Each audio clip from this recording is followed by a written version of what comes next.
morning, ladies and gentlemen. How are you doing this fantastic morning? How are you? It's not very cold, so I am assuming it's quite kidogo warm. We're getting there, but I hope that you are doing amazing. Good morning. You are, of course, on KUTV Kenya. You're watching the show Rise Today, Art and Culture Monday. This is, of course, the firstborn of the week. We come to you every Monday from 7 a.m. all the way to 10 a.m. to make your morning, to make your Monday morning the start of your week, the start of everything that you have set to do this week.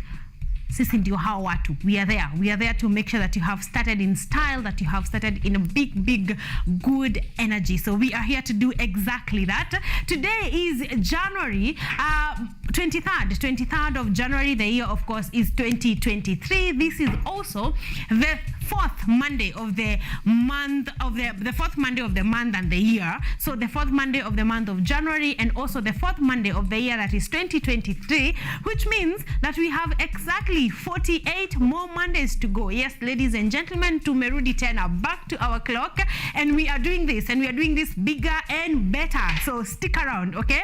We just have one more Monday to go to clear out the month of January. So whether it has been short, whether it has been 2 months, just one more week. If you hold on one more week, the next time we are here, we are going to be wrapping up the month of January, and we are going to be glad that we did it anyway. All right? So karibuni sana. You, of course, watching Art and Culture Monday. You're with me, Caren Blessing. We have a lot in store for you. You cannot afford to miss this one. We're, of course, going to start from the top. We take a look at how traffic is doing. Then we go to our news updates. Then we have our guests are already here. Actually, they are early birds.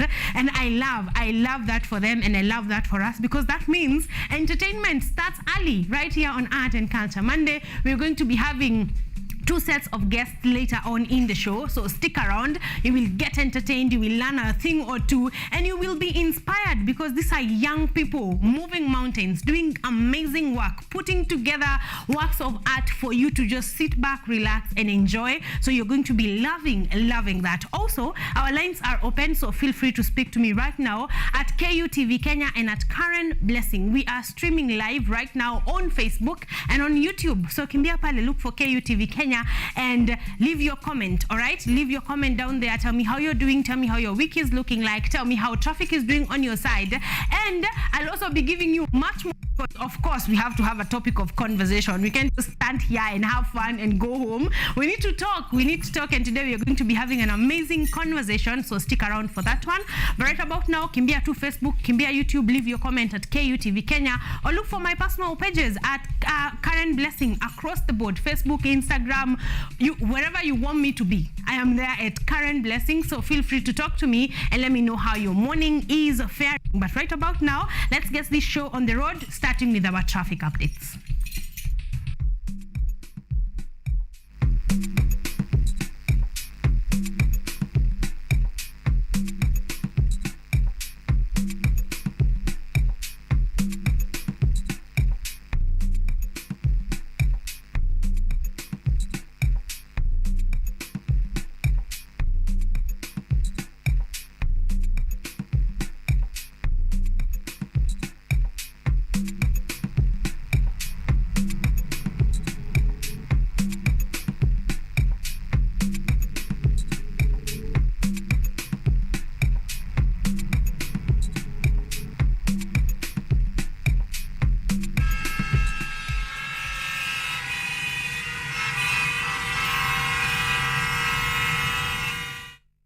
Welcome back, ladies and gentlemen. You're watching KUTV Kenya. My good name is Caren Blessing, and this is Art and Culture Monday. We are just setting base, so I hope that you're ready for us, because this is going to be one heck of an amazing show. We want to take a look at our traffic updates. Najua alibads mko kwa barabara saa hizi. That is why we have provided the streaming option. I know you may not be able to sit by your television all the way up to 10 a.m. So to bebe, carry us on Facebook Live and on YouTube Live.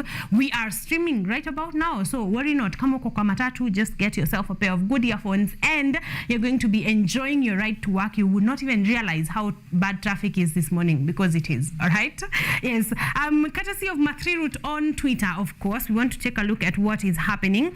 Someone is saying, traffic on Thika Road starts at Muthaiga, headed the CBD kama kawaida. Yes, I know traffic on Thika Road starts at Muthaiga this morning. That's good. Sometimes it starts way Buku, Kasarani, Roysambu places, but right now it's at Muthaiga. So if you can be able to get to work in time, this is your chance. Someone else is saying Langata Road moving smoothly, slowly kama kawaida, bado tuko holiday. All right, so Langata Road this morning is not doing badly.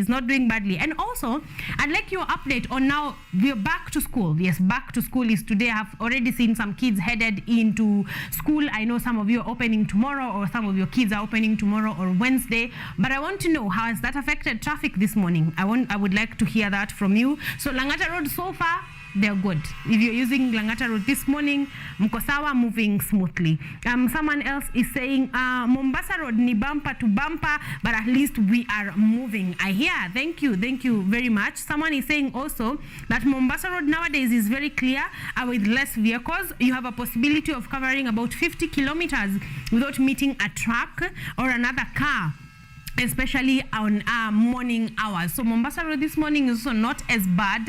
All right, so worry not. If you're using Mombasa Road to head into the CBD, you might also be having an easy time this morning. Someone is saying traffic at Outer Ring headed into Thika Road. What's up? I also do not know what's up. I'd like to hear from you. If you are on Outer Ring headed into Thika Road, there's a bit of traffic. All right, there's a bit of traffic, so get ready for that and prepare accordingly.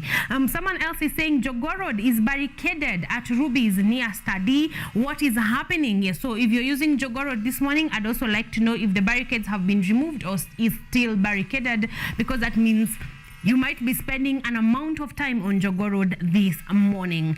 Someone else is also saying Thika Road bumper to bumper tunapambana tu headed into the CBD. Good morning to you too. I hope that you are doing great. I think that is about it on our traffic updates, of course, courtesy of Mathri Route on Twitter, but this does not mean we need to stop here. If you're using Thika Road, Mombasa Road, Jogoo Road, Outer Ring, if you're headed into the CBD this morning, I'd like to know the condition of your road, so please call me, all right, or text me on text us online, Facebook Live and YouTube Live. Just get there, leave your comment, and we are going to be getting to it in just a bit. Or otherwise, you can text me or WhatsApp me on 0739 110544, 0739 110544, and let me know how traffic is doing on your side. But right about now, we want to move on because the show is packed. Today is going to be short and sweet. So we are going on. We're going to be starting with our first guest. Of course, before that, we're going to have our conversation of the day so that you have something to talk to me about in just a bit.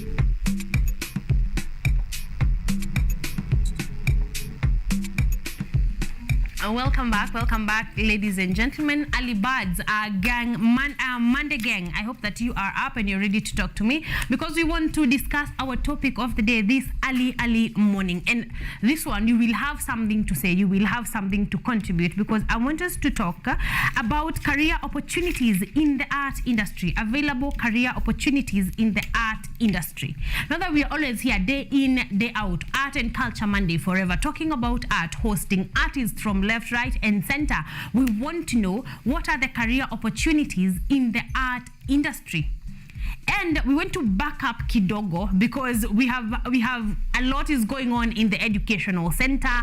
Kids are going back to school. Form 4 leavers just got their results. So, we want to give you an opportunity. If you have been interested in art, or you are interested in the art industry, we want to know, what are some of the opportunities that you can actually go ahead and pursue, because they are going to give returns. Of course, we are talking from a point of these careers provide job opportunities, paying job opportunities to be able to actually be there, and get an opportunity to do that. So you just a Form 4 leaver, you just got your results, you are ready to do this. So we are giving you a number of opportunities, and also this is where I would also like you to share with me, because again, I am not a monopoly of knowledge, so I know you know of a few opportunities here and there that are career opportunities in the art industry, and you like to share with me. This is also because Kenyatta University is running a career week. Kenyatta University is also running a career week, and I'd like Form 4 leavers, you just got your results, you don't know what to do, kindly come to Kenyatta University main campus, engage, be part and parcel of the career week, come ask your questions. If you don't know any career in the art, but you know you are interested in the art industry, come. You will get as much information as possible, and not just on art, on engineering, on law, on anything that you might be interested in career-wise. Kenyatta University is having an entire week called Career Week, so you can come and ask all your questions, be there, ask engaging questions, so that you're not just applying for courses blindly, okay? You know what it will involve, you know what the career opportunities will be. But today, art students or art lovers are lucky, because we are going to be giving them a number of career opportunities in the art industry, even as you share with me, all right? So you are talking to me on KUTV Kenya, on Facebook and on YouTube, where we are streaming live right about now, or you can talk to me on our SMS and WhatsApp line, which is 0739 110544, 0739 110544, and you can tell me what are some of career opportunities that are there in the art industry. Of course, I'd like to hear from artists or people who are in the art industry already, so it's paying, you have been there, done that. We want to hear from you. Of course, we are going to be sharing I'm going to be sharing with you a number of opportunities that are there in the art industry that you can actually get to pursue and have something to your name. So we want to start from right about now, because I will be sharing throughout the course of the show. But to start us with is fine artist. You can become a fine artist, and that is a career opportunity in the art industry. A fine artist creates and sells their original artwork, often specializing in mediums such as painting, drawing, sculpture.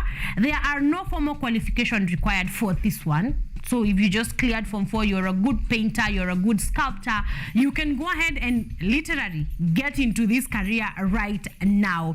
There are no formal qualifications or requirements for a career in this area, but if you're interested in studying fine art and your first degree is not in a related subject, you might want to explore your options for studying fine art as a second undergraduate degree. You usually need a degree in fine art or a related subject for postgraduate courses in fine art. So you can actually go to school. You know, you're a very good sculptor, you're a very good painter, you're very good at drawing, but you'd like to really streamline your talent, or streamline whatever it is that you do in fine art. You can get to school and actually study about it, and you will be way ahead of your peers, all right? So that is number one. Fine artist is a good one. Let's move on. Second one, so you can fine art. So this is for all our art and culture guests, because they come here in those phases. They are either sculptures, they draw, they paint.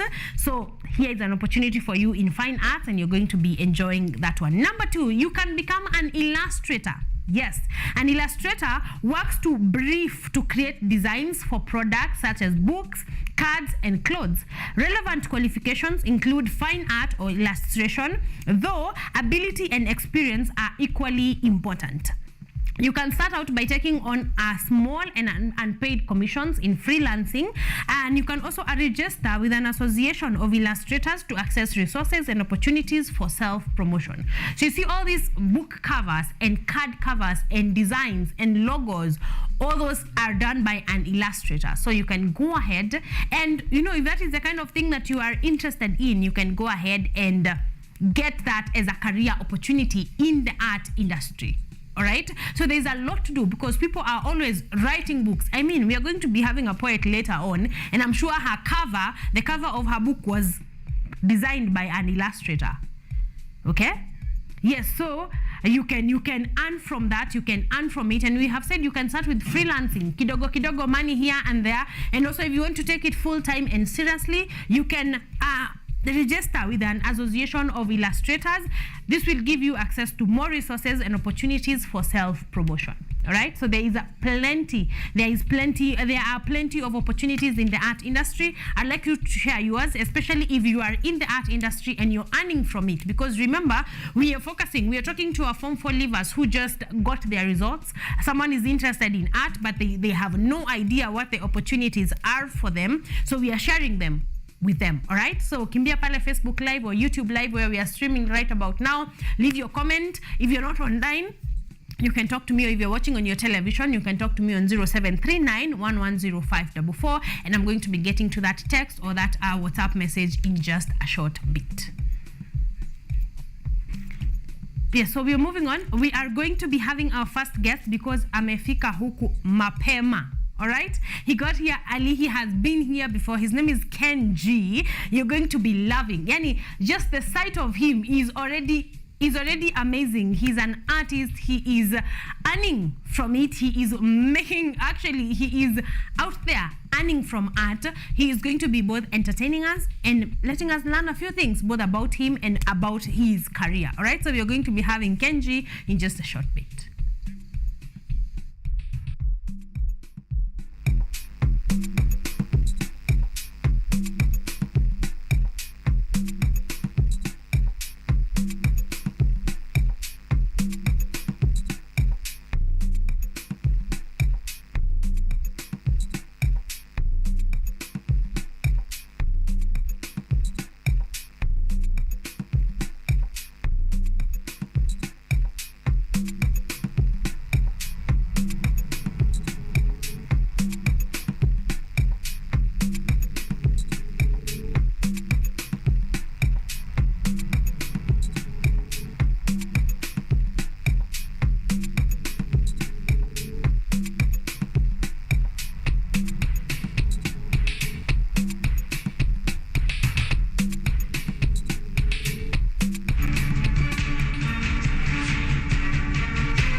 mbali imeanza.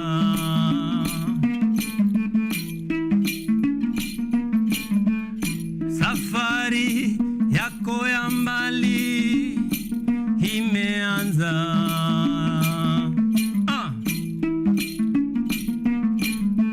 Ansifu jaduong Vitalis Odor Nyagweno. Erokamano japuonj. Nyatiti Anken Gakuo awok Murang'a. Ka winjo sauti mar japuonj mar Vitalis Odor Nyagweno. Alafu mi hukumbuka kila wakati nyanya aliponiambia haya maisha usiweke shauku.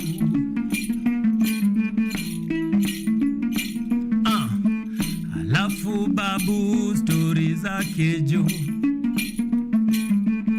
Alafu babu stori zake jo amekuwa kituambia kila wakati. Kaibere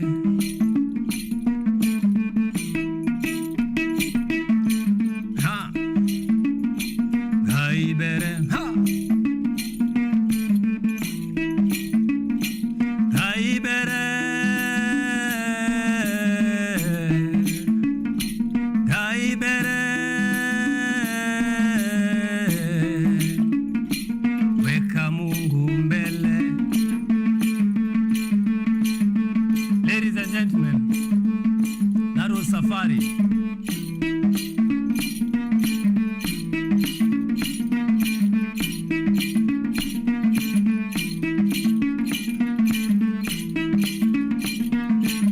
I know you have woke up very well, and you're heading wherever you're heading. This one is called Ora et Labora.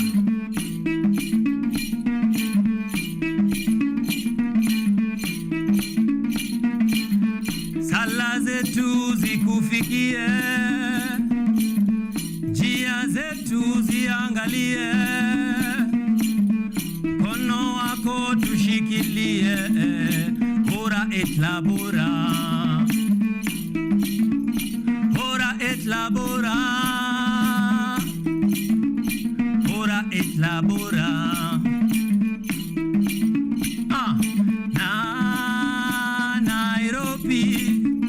Nairobi, our city, our town.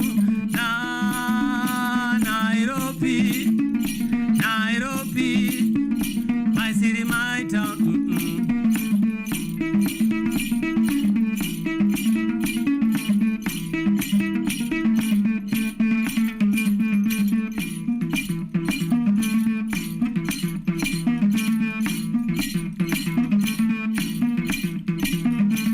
Each and every time when I wake up,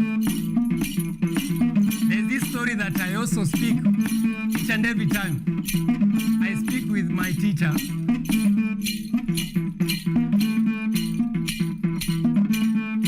Each and every time. Yeye uniamsha akiniambia hivi, punguru, pengere, pengere, punguru, punguru, pengere, pengere, punguru, punguru, pengere, pengere, punguru, punguru, pengere, pengere, punguru, punguru, pengere, punguru, pangara, punguru, pengere, punguru, pangara, punguru, pengere, pengere, punguru, punguru, pengere, punguru, pangara, punguru, pengere, punguru, pangara. Aya, punguru, stay with me. Pengere, punguru, pengere,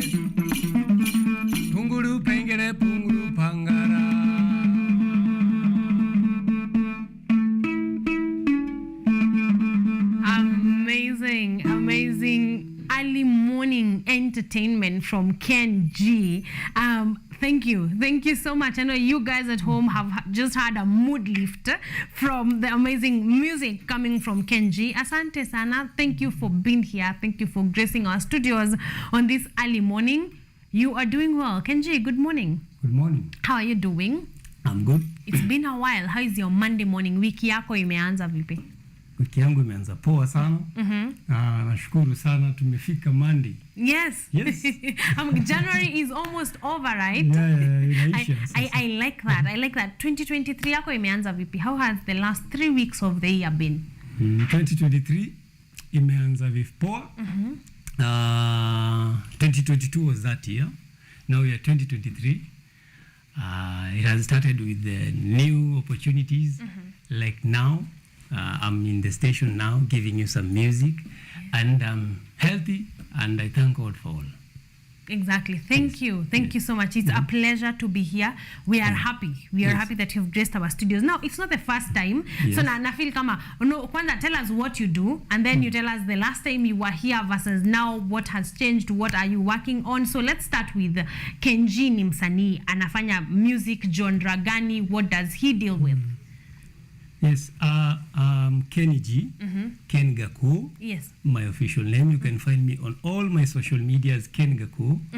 I play the Kenyan instruments, which I'm having them today. Yes. And I've also accompanied myself with a drum that has come from the western part of Africa. Yes. West Africa. So I play Nyatiti and I play the kivotis. Today I have the kivotis. And also play all the drums. And Kenny G ni msanii pia huwaga anatengeneza hizi instruments, na pia Kenny G hufundishaga hizi instruments, na pia Kenny G ni dancer, na pia ni actor. Yes. Na pia ama mwimbaji, ni mwimbi. Yes. I love that. So you wear many hats. But what has been setting you apart is the fact that you play instruments that are not just, these are drums za kawaida. You play very many other instruments. Let's start from here. When did you begin playing instruments, Kenny G? I started back then in primary school. Primary school. Yeah. So what interested you? Uliona nini? What was your very first instrument to play? My first instrument to play was drum. Drum? Was drum, yeah. And first we were dancing. Yes. So there was kidogo numbers of drummers. So then nikaingia hapo kwa hiyo back hapo kwa front line, back line ya drummers hapo, nikaanza kuwapia drama. And then later on Kenny G akaanza kulearn instruments pole. So naweza sema ni dance ilinivuta kwanza. Yes. Alafu ndio nikaanza kuplay drums. My first instrument. Kwa instruments. Then of course you moved from primary school, you went to high school. When did you start doing this professionally? Like you were like, okay, this is the art. We are talking today about careers in art. So ni wapi uliamua, by the way, I could be a doctor, I could be anything, but I want to do this? When I was in high school, we used to go to music festival. And then there was this trainer of ours. So at times that he used to have many school teaching. So he used to teach us. And then later on, after we have closed school, we used to go to the hall and also train with him and learn the dances. He used to give us shows. So we were being encouraged by those shows. Going to the shows, hapo to perform.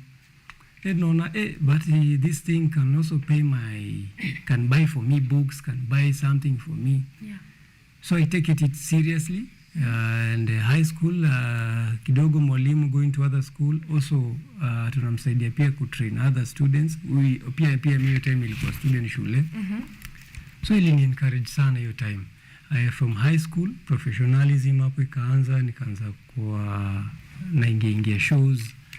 Then baadaye after school ndio sasa nikaingia sasa kwa muziki deep kabisa. Yeah. And how has it been doing so far? It has been kidogo giving more opportunities and also experiencing a lot, exposures. Yeah, also sharing the skills and feeling happy, also teaching kids, unajua. Yeah. How long have you been doing this now professionally? I can say I'm on the 25 hapo. Yeah, 25 because I'm there middle of 30s. Yes. Yeah, so I started at class 6. So class 6 hapo kuendelea hapo kabisa. Yes. So nasema 25, 15 is like professionalism. 10 ni kulearn. Wow, so you've been here a long time. Yeah. So ladies and gentlemen, pia kufunza training primary schools and high school is also a career opportunity. Yes. Because I believe ukiitwa back to schools, they definitely give you something in return in order to train the kids. Yeah. So okay, if you're looking for a career in the art industry, you can go on and teach kids both primary school and high schools whatever skill that you actually do have in the art industry. So then you moved on, you moved professionally and you started, and it's been a couple of years. You have told me you added, before we started the interview, you were telling me about how you have added Nyatiti to your, to the list of things that you know how to play. Yes. What attracted you to Nyatiti specifically? Nyatiti, there's this one teacher of mine. It's called Mr. Nyagweno. Most of artists know him, and he has taught a lot of artists who are also watching. We had happened to travel together. I used to play drums for him. So he used to play this instrument. And he told me like this, Okuyu, I come from the central part of Kenya. Yes. And this instrument comes from the Nyanza region. So he spoke to me in the Luo language, saying, Okuyu, Kikuyu, Gikuyu, Yes. be calm. Come, I teach you this instrument. It's your culture. It's your Kenyan instruments. I said, Mwalimu, can I be able to learn this instrument? I see some people even, they wanaongezea these other percussive instruments which I'm wearing today. Yes. The jingles and the round ring. Yes. Which is like the kick is called Oduongo. Yes. So Mwalimu used to tell me like that. And then later on that with my band Abaki Simba, which this year also we are removing an album, probably. So we happened to go to a festival. And then when we were returning back the instrument that we went with them as merchandise, selling them. So I was being told by my friends who were in the band, go and return this instrument to the one who made it. Whom tulichukua kwake. So mi kufika town Nairobi, nikaona instrument nimeshinda nikicheza kwa basi. Nikasema ninakumbuka mwalimu aliniambia nitafute. So nikakimbia kama nimeenda kwa mwalimu, nikaambia msee nitakulipa hii pesa yako ya hii instrument. So I started playing Nyatiti from there. I'm in the 6th year playing Nyatiti, and I love it so much. And it also gave me the ile umetulia kabisa. And also it's also education. And also the Luo have a very, very, very nice culture. So as Kenyans, all of us, we have something in common that is tuko pamoja tu, ni there's something kidogo, the mdomo tu kidogo with ourselves, but we have something together that is good and gold together. That is amazing. Our cultures are definitely amazing. I'll come to you, Otholuo, because I am impressed at how good it actually is. But I want you to take us through Nyatiti. What are the rules of playing Nyatiti? How did you learn? You have already told that it is from the Tholuo community, but what are the rules of playing Nyatiti? I can say more of the rules because I'm still learning. But there's a way you hold a Nyatiti. There's a way you have to place a Nyatiti.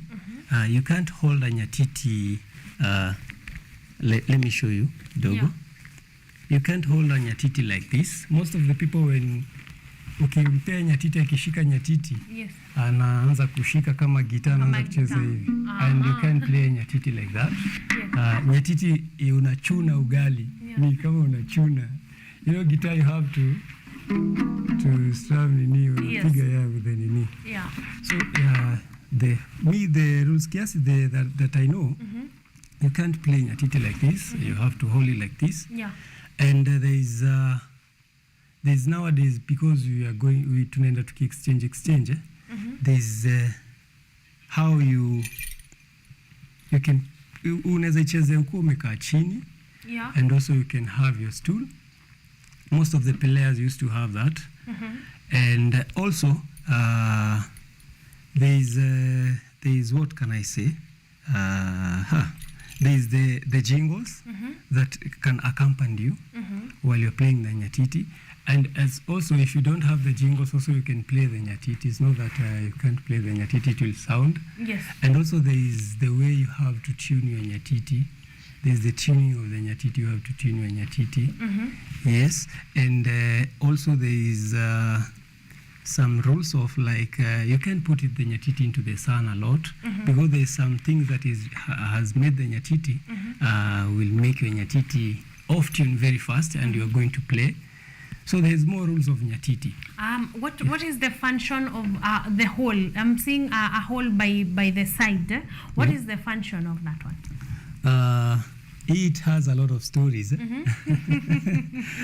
Tell us, please. Yeah. So it's like the resonance. So the space where the sound can come out. Yes. And also the players used to move from this town to this destination, and from this town to this destination. So when they used to play, anywhere they used to play, they used to go here. They used to put a tip. Yes. I'm using some language of the Luo because I'm staying with the Luo, so I'm learning the language also. Yes. I'm speaking the Luo. So you have to put a tip there. You can willingly put the tip, and the nyatiti player get appreciated by that. Exactly. Yes. Wow. So the jingles, I know you've told us it's not a must that you have them, but do they add to the tune? Like what do they bring to the table when you're playing a nyatiti with jingles versus when you're playing without? Yeah, they add a lot. They add a lot as the sound. We can say, like in the drum set, I will use the example of drum set. When you're playing drum set, there's this hi-hat. Yes. That one. Yes. So the jingles in a letter that sound, and we have the kick. The kick where unaichapa kwa hiyo nyatiti. Yes. So it's like you're having the whole band in you by yourself. And we have a mat tu kidogo hapa. I will explain about this because there is a time that I used to ask my teacher, what is the nini for this mat? The function. The function for this mat. Akaniambia, your house has when you are entering your house, there is that cake outside. Yes. So in this nyatiti, it's like you are in the house. Yes. And the nyatiti, it's a woman instrument. So kwa nyumba kuna pahali pa kusafisha kidogo, mguu inaingia kwa nyumba. Yes. Nyumba yako ikuwa safi. Yes. Wow, yes. Amazing. I like it. I'm hoping that you guys at home are learning a thing or two, because I definitely am. I actually even didn't think much of the mat. So now we know. Now we know that you should have that in a present, even some bit of respect to the instrument. You know, you just don't come from matope kwa shamba and you just come start playing. So I like that. Apart from nyatiti, you're also having other what will I call them? What have you told them is the name of the other instruments? Having wind instruments. Yes. Our Kenyan wind instrument.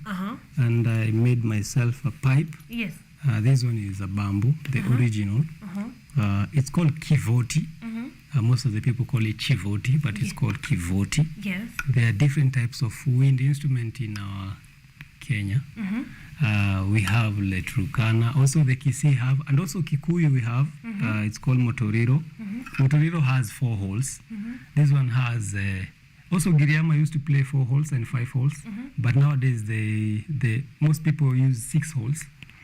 I have made myself 7 holes. Yes. In the music, alphabetical musical. Yeah. So I am having a kivoti here. I also play kivoti and also do teach and also do make them a lot. Yes. Could you play just kidogo too? Yeah. Yes. Sure.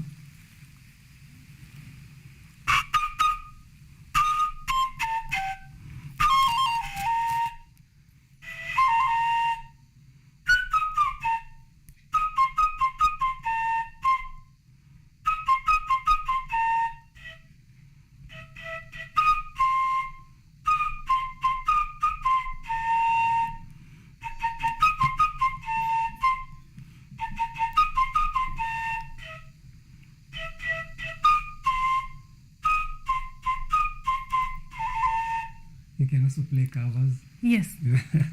On it all cover songs that cover songs that you hear on the radio.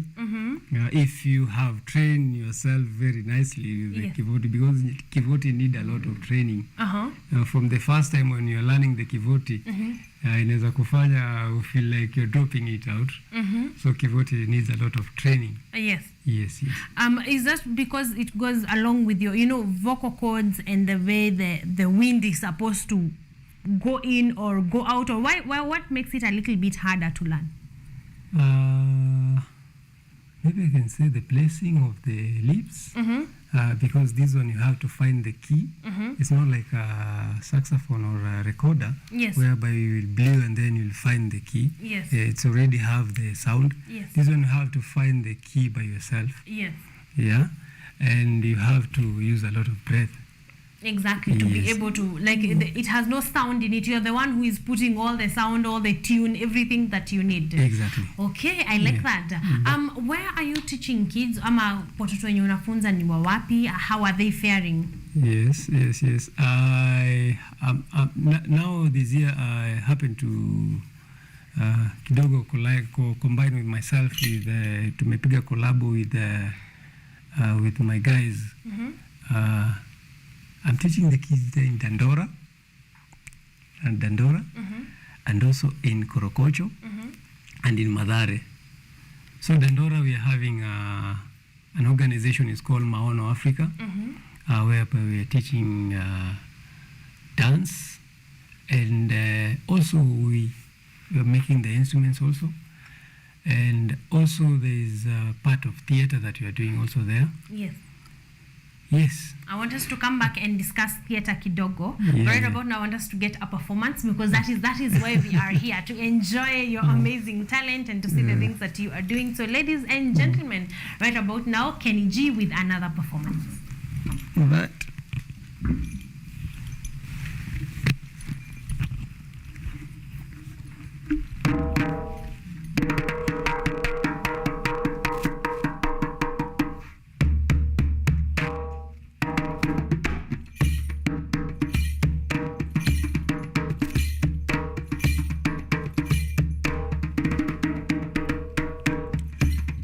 Nimekuwa CBK, Central Bank of Kenya, huko manambas wanahesabu tu, alafu nikapitia Delaru huko Thika Road, huko ndo pesa kutengenezwa, security wanalinda pesa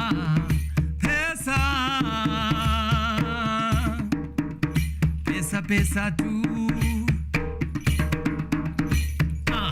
Kiguna njia mpaka Nairobi,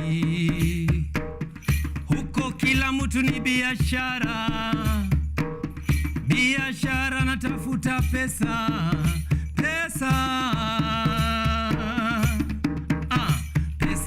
tu. I want this money, everyone searching for pesa. Nataka hii pesa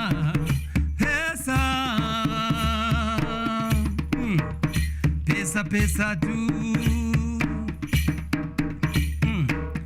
Alafu nikaingia kanisani, msikitini na madhehebu, huko pesa wanatoa na moyo, wanatumikia kwa moyo pesa,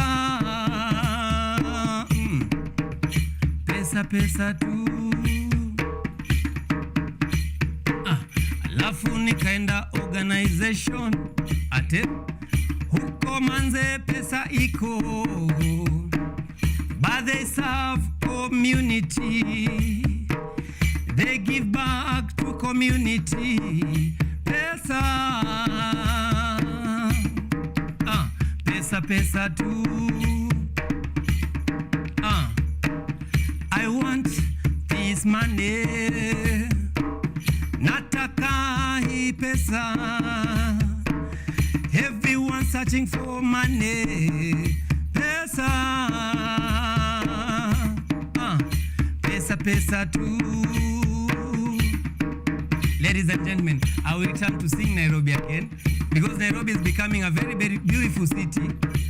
Nairobi. Nairobi, Nairobi, our city, our town. Nairobi, Nairobi, my city, my town. Nairobi, Nairobi, our city, our town. Nairobi, Nairobi, my city, my town. Welcome to Nairobi, Kenya capital, capital city. Welcome to Nairobi, Kenya capital, capital city. Huku county ya Nairobi, ndiyo mambo mengi hufanyika. Huku county ya Nairobi, makabila mingi huishi Nairobi. Nairobi, Nairobi, my city, my town. Nairobi, Nairobi, my city, my town. Baba nifundishe, nifunze, nataka kusoma kwa shule yako, kwa shule yako. Baba nifundishe, nifunze, nataka kusoma kwa shule yako, kwa shule yako. Baba nifundishe, nifunze, nataka kusoma kwa shule yako, kwa shule yako.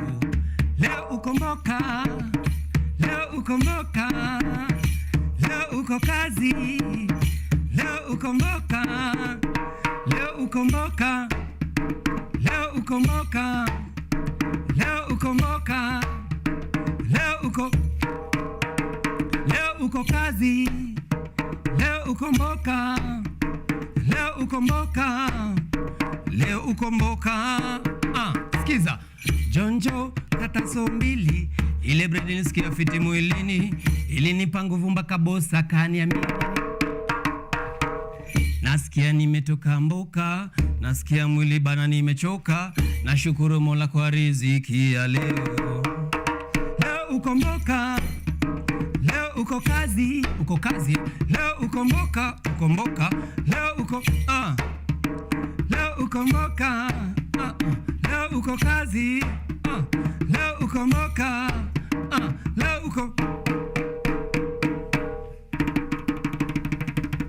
ukomboka, uko kazi. Thank you. Amazing, amazing. You are listening to none other than Kenny G, ladies and gentlemen. He is an amazing, amazing artist. He makes, sells, teaches, and plays all the instruments you can see in studio. All the instruments and many more, because he plays, I don't think, Kenny G, is there an instrument you don't play? Yes. Gani hiyo? There's a lot of strings instruments which I'm still also yearning to learn them kidogo. There's litungu, there's obokano, yes, and there's some instruments, yes. Also the contemporary side. I'm still also learning some contemporary side, whereby the next time Kenny G comes here, I'll be playing some contemporary side. and accompanying myself with all the traditional instruments, our Kenyan instruments. Yes. Just imagine. Amazing. I like that. I knew it. Like yourself, I have no idea what the instruments. He has just said he doesn't know how to play R. So no worry, hauko peke yako. But you have learned and you have mastered a number of instruments, and that is amazing. I want you to take me through your compositions, because I am hearing a bit of original music. I'm hearing a bit of lyrics from other songs. Like how do you sit and do a composition? Take me through the process of just making one composition. Say me, okay, I'm going to be performing this one wherever. Like there's this one song that I've just sung, ya mwisho, inaitwa Mboka Kazi. There was a time that I used to wake up in the morning and go to sell newspapers. Yes. Watu kutoka mbali. Nienda kusoma gazeti hapo pa. Yeah. Asubuhi nimeamuka. So nimeamuka, nimeingia huko asubuhi na magazeti zangu.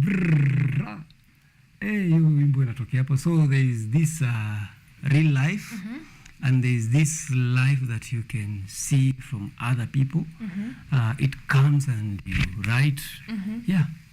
Composition come out. Yes, like so your compositions come from any inspiration, from people's experience, from your own experiences. Yeah. I like that. Let's go back to the instruments kidogo, but not really the instrument. The stool you're seated on. Hiyo stool inaitwaje? Hii stool. Yes. Hii stool inaitwa tu stool. Yes. Okay, hiyo stool inaitwa tu stool. What is its functionality? How short it is? Because the only other place I've seen such a stool is in the coastal area. They have very tiny. And also in the Turkana, the Rift Valley parts. Yeah. Yes. So what is the purpose of being that short? Does it play a part in also the way you're supposed to play the nyatiti, or how is it? As I was saying hapo mwanzo, nowadays also people wanakana nyatiti chini kwa kiti. Yes. So the stool, because nyatiti ulikuwa unaweka chini and then unaichezea kuwa chini so that you can kick with your round ring, having accompanying yourself with the other percussive instruments. Yes. So the stool inakupatia size mzuri sana ya kuplay all the nini na kukua in a position poa ya kucheza the nyatiti. So I was right to say the height is part of the height, how it is custom made in order to be able to play the nyatiti comfortably. Exactly. Okay, I like that. Your attire also, the decision of your attire. Like I know you play traditional music, but there is the hat. Your shirt is also like it's screaming tradition. It's screaming, you know, this guy is all about traditional music. It's all about culture. You know, how did you land there? Yes. This is our country. Yes. And there's a place that we came from. And that place that we came from, it's us. Ndio tunajisema sisi. So me coming out from this style, yes, I say it's called traditional meeting contemporary. Because we have like sax, yes, food. Yes, so I wanted us to talk about that. The fact that the coat is actually a sack, like it's made from what is that, sisal? Or what material has made your half coat? This one. Yes. The Ankara. No, the coat, the one on top of the yes. The gunia. Yes. So this sisal. Sisal. Yeah. Gunia. Sema Kenny G alikuwa na perform mahali. So there is this also something that I'm also saying towards the people, that there's a lot of people who are suffering in mental health. Yes. So there is that love that we need to give to people who are suffering from mental health. So there was a time that they were wearing socks, the mental campaign, back then on October. So I stood out and I say that also the way the people, you might be having someone in mental health, hiding him, and maybe that is the will of God. And there is a way of love, and also there is a way of caring of him. So that is the coming That out is the of inspiration. Yes. and also the traditional meeting contemporary, because back then we didn't have these ones. So Kenny G comes out and Sema, this is contemporary. Yes. And also art And is also it full is of artistic expression as well. Exactly. It looks very, very, very nice. Like you're screaming culture and good reports. And now I know that also had something to do with a mental health awareness or a mental health campaign. So big up to you. You are doing very well in matters your culture and your music. Plans for 2023. What are you planning now that you are here in the month of January? So I know how to run very far from the goals that we set. What are we expecting from Kenny G in the year 2023? Kenny G is going to have a lot of shows this year. And also there's a show that is coming up that on February that we'll be having. I hope my guy one day when you're coming to market that show will come here. We get a chance. Yes. There's a show we're going to happen on February. It's called Matarania at the National Theatre. Yes. Book your tickets. Come. There's early birds ticket there. And there's a lot of Kenny G, more collaboration coming out. And Nyatiti is going to be international and all over this year. Yes. Yes, and Kenny G is going to go some heights this year. Take it higher. Yeah, I like that. I didn't want you to leave without us talking about Matarania kidogo. Yes. What is Matarania about? Matarania is a Kikuyu word. There is this poet who is hosting, who is coming up with that show. He's called Timo GK. He won some poetry kidogo hapo award. I don't remember the award, the yearly win, but it was the second edition. Yes. Timo GK come up na that show inaitwa Matarania.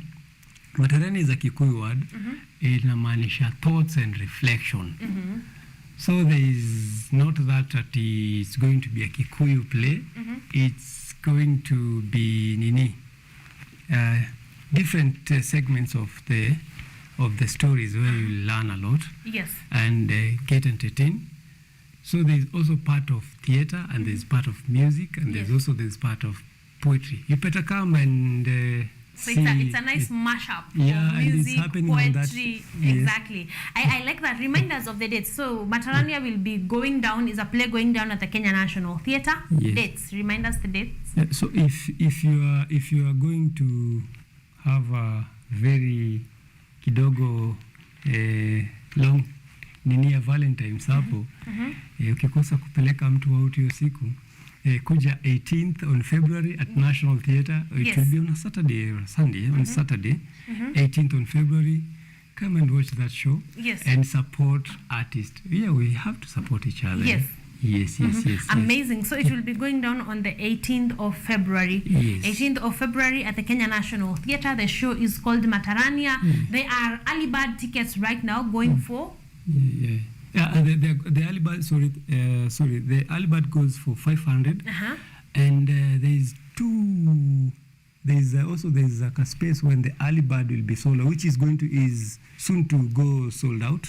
The early bird, so the other is going for 750. You better get the chance of 500 before it goes sold out, because it's going to be sold out soon. Yes, and also Kenny G is coming up with a new album this year, and more music on my spaces here. Exactly. We are looking forward to all the work that you will bring us in the year 2023. Haujatuangusha previously, so we are expecting even more. We are also going to put that, ladies and gentlemen, on our art calendar on the 18th of February at the Kenya National Theatre, and we are going to be watching the play that is Matarania. Kenji, Timo GK. Timo GK has been here before, so you can look forward to an amazing talent. So we are going to keep reminding you, and of course get a ticket or two. Kenny G, tunapata ticket 1 or 2 ya fans, sio? Ticket 1 or 2 ya fans? Yes. Kwanza ticket kwanza kuna venye sasa tumezipanga slot kwanza leo hapa kwanza tutapatia na moja. Ni venye sijazibeba but najua zitabring you. Tapata ticket moja ama mbili hapa. Yes, I mean moja ama mbili hapo. Ah. So ladies and gentlemen, stay alert and awake. Kama unatafuta form ya Valentine, we might just give you a ticket, all right? Or two. You take wewe na mtu wako mwende mka enjoy Valentine. There are some posters umebeba. I'm curious to know what they are about before we come to a close. The posters. Yes. Oh, this. Oh. This is my album. Yes. This is my album. And first of all, nashukuru kwanza kwa wale watu wote who and support when I'm selling my music on the street. Because you can find Kenny G selling the music everywhere. And nashukuru sana. This is my album, my first album. It's called Ora et Labora. You heard me singing Ora et Labora with Nyatiti. Nyatiti is the one that created Ora et Labora. This album, it's traditional meeting contemporary, using the Kenyan instruments, and then my producer, whom we work with my first album is called Michi Frank, Mini Production. He fused with the guitars and piano, and we created a very, very nice album. You can purchase also. You can just DM me and also purchase it. I haven't put them online. I'm still also on the struggle, also on putting them online, and also supporting me also on removing my videos. Yes, and also, yes. Supporting you. How much are the CDs going for? The CDs I'm not selling at much. I'm selling at $5. 500 bob. Yes. Yes, just $5 and you can get yourself an amazing CD from Kenny G. Yes. Also, I want as we close for you to give us your social media handles where guys can actually come and, comment, follow your work, assist in video production. Where can guys get you at? Yeah, my name is Ken Gaku on all the pages. On Facebook, Ken Gaku. On YouTube, Ken Gaku. And on Instagram, Ken Gaku.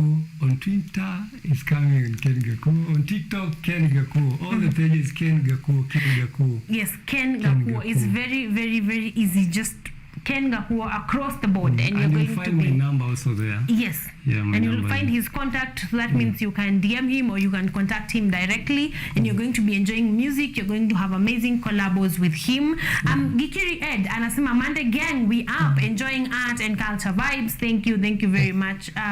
We are looking forward to having amazing conversations with you yet again. To have you here with Kinaba Kisimba, come back here and tell us where you guys have been, what you have been working on, or what you have been working on. But right about now, as we close, nataka tu shout out your fans, shout out your inner team. I know kuna watu wanakuanga wamekushikilia as Kenny G, so I want you to give them a shout out as we close with your final performance. When we come back, ladies and gentlemen, we are going to be having our second conversation. This one is all about poetry, so stick around. But right about now, Kenny, shout out your people and your final performance.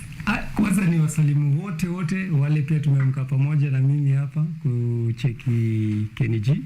Thank you so much, guys. Thank you so much, my friends. Thank you so much, my jiranis, my family, all of you, and also Kenya as a whole. Thank you for all the people who support me on the street, and also people who pray for me, and also I pray for you also. Thank you also, KUTV. Santeni sana all. Santeni. Yep.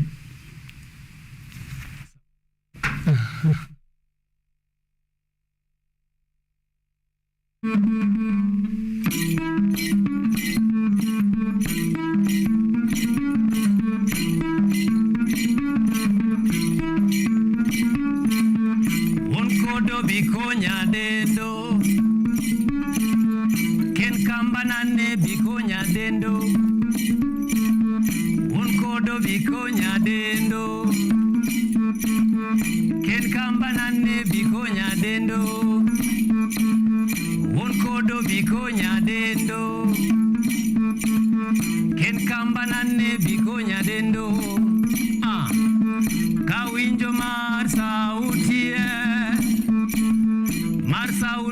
mar japuonje Ahok moranga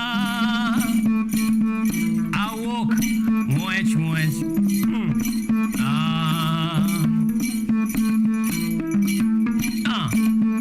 Onkodo bikonya dendo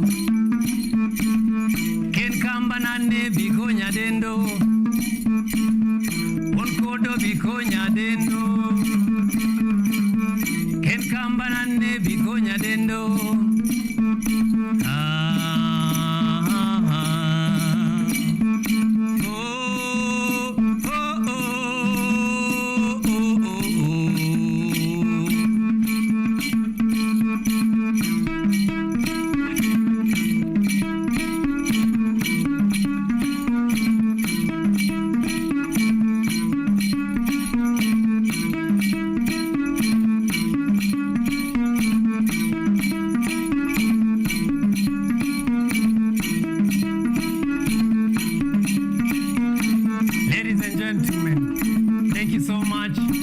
time. Until we meet again. Blessings. Unkodo bikonya dendo. Ken kambanane bikonya dendo. Unkodo bikonya dendo. Ken kambanane bikonya dendo. Unkodo bikonya dendo. Ken kambanane bikonya dendo. Tudiaga to kenete. Toga soka to kenete. Togedo litoro alerwega. Togedo litoro alerwega.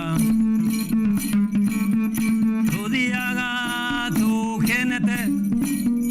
Toga soka to kenete. Togedo litoro alerwega. Togedo litoro alerwega. Tudiaga to kenete. Toga soka to kenete. Togedo litoro alerwega. Togedo litoro alerwega.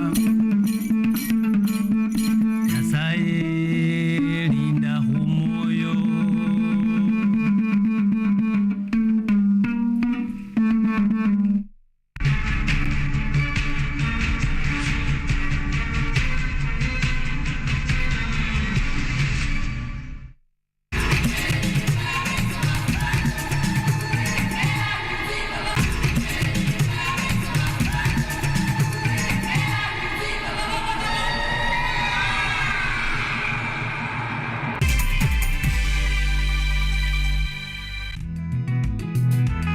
Sasa ni bora zaidi, mwanzo mpya, mambo mapya. Msimu mwingine wa Boresha Kilimo unakuletea teknolojia ibuka, kilimo mseto, uongezaji thamani. Teknolojia dijitali ya mauzo inawezesha ufikiaji wa masoko. Sokomoko yako, mahangaiko yako ya kufikia masoko yamefika kikomo, manake tunao Mkulima Yangu. What Mkulima Yangu does is it connects farmers with the market. Hii ni Boresha Kilimo kwa ushirikiano na Mkulima Yangu. Hatafutaye hachoki na kichoka kesha pata. Kwa makala maalum ya kilimo, ungana nasi kila Jumamosi saa 6:30 kwenye kipindi ukipendacho Boresha Kilimo.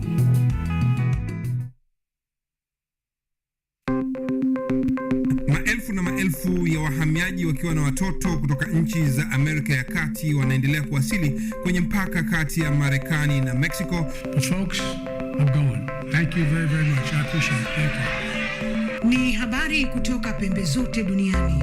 Pipopa si vuguvugu, pipopa ni idea. Sazidi ananyonya, hanyonyi vizuri, anakuwa hayuko comfortable. Jeshi la Jamhuri ya Kidemokrasia ya Kongo linapambana na uasi wa ADF. Kwa sasa wanatoa wito kwa mashirika, makampuni na vilevile vituo vya uchukuzi. Mambo mengi yatakwenda kama yalivyopangwa. Hapa ni kuna mmoja wa viongozi wa chama cha wavuvi katika eneo hili. Zaidi tunajaribu kuwapa chanjo ili ina boost ama inanyanyua kinga ya mwili, ndio inaenda kupelekea kupambana na virusi. Ni Duniani Leo, Jumatatu mpaka Ijumaa, moja kwa moja kutoka VOA Swahili, Washington DC.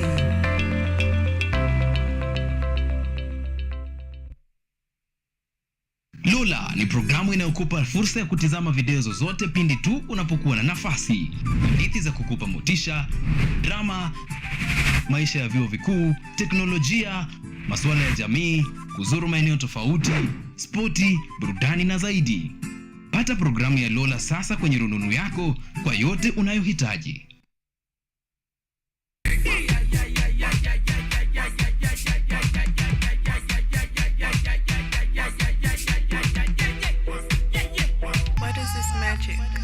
I need that magic. Somebody call 911. Where are you, baby? Asaji, baby.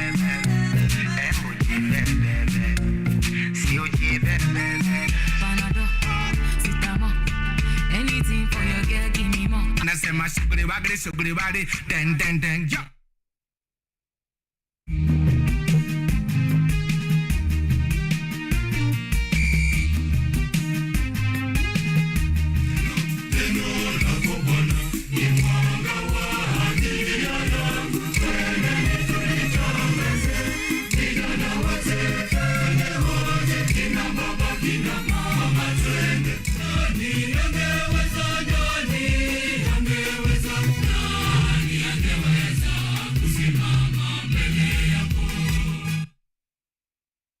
Lola ni programu inayokupa fursa ya kutizama video zozote pindi tu unapokuwa na nafasi.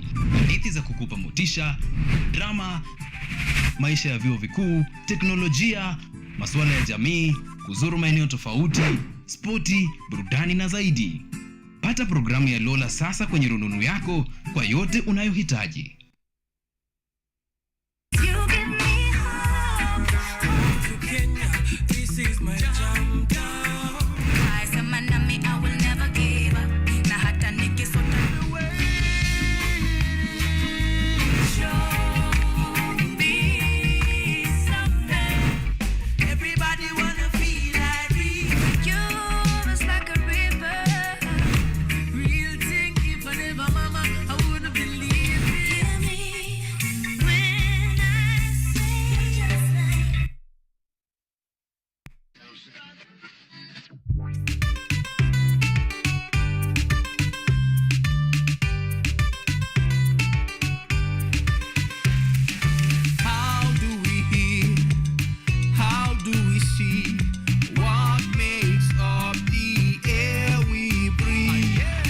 Welcome to Engine, an educational show for all the family. Get ready for some exciting learning and fun teaching. How does a plane fly over the sea? How do the planets float so weightlessly? Let's go! It's technology. Let's go! Science, you and me. Let's go! We're learning every day. Let's go! Engine leads the way.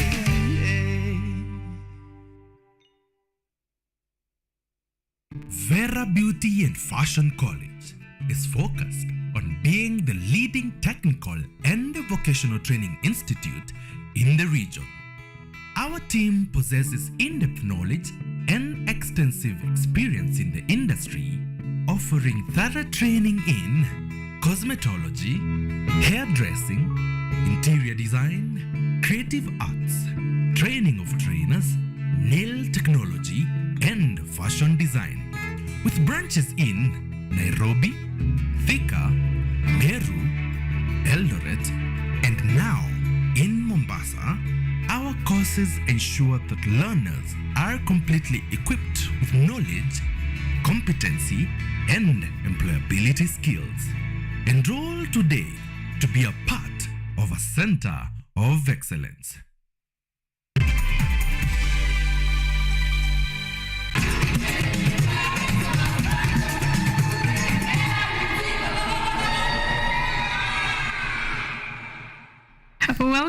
Welcome back, ladies and gentlemen. I hope that you're having a fantastic time on Art and Culture Monday. You are, of course, watching KUTV.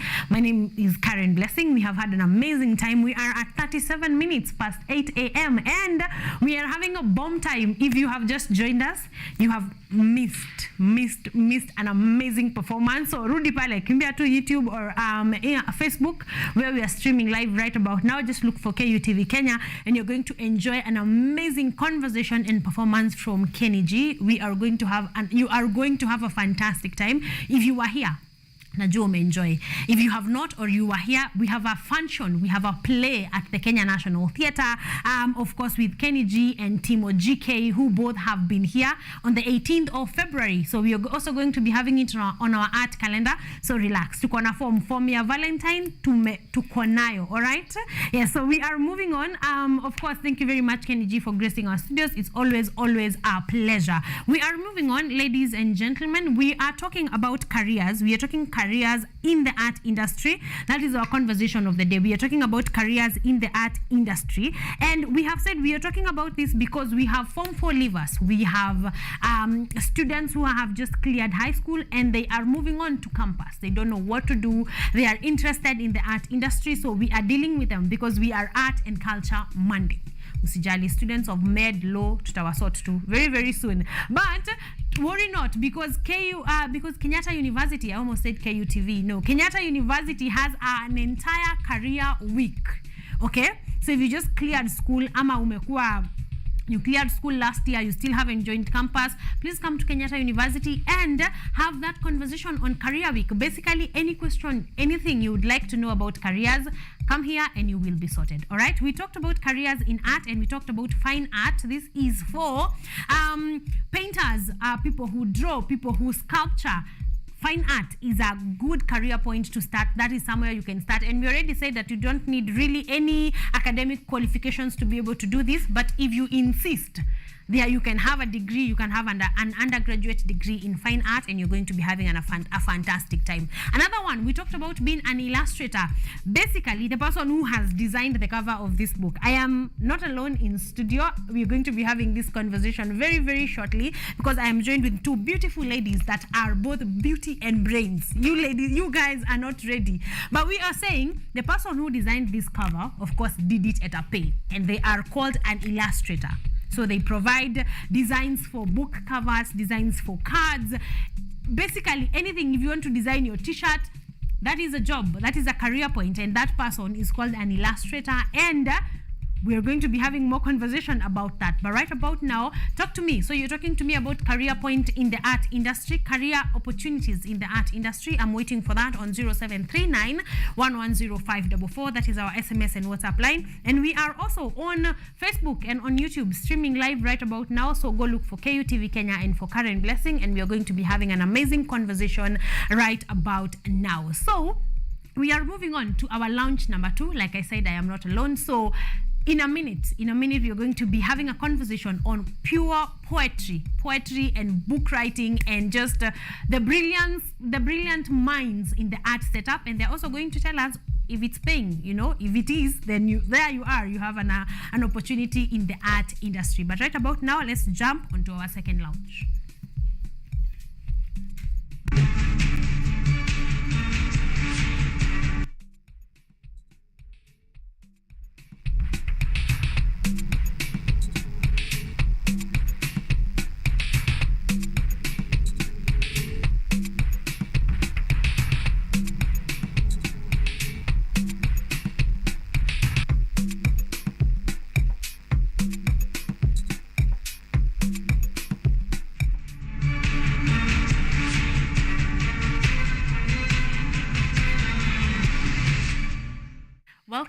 Welcome back, ladies and gentlemen. I like that setup. I like having fellow ladies on set, just having a fantastic conversation. So karibuni sana, ladies.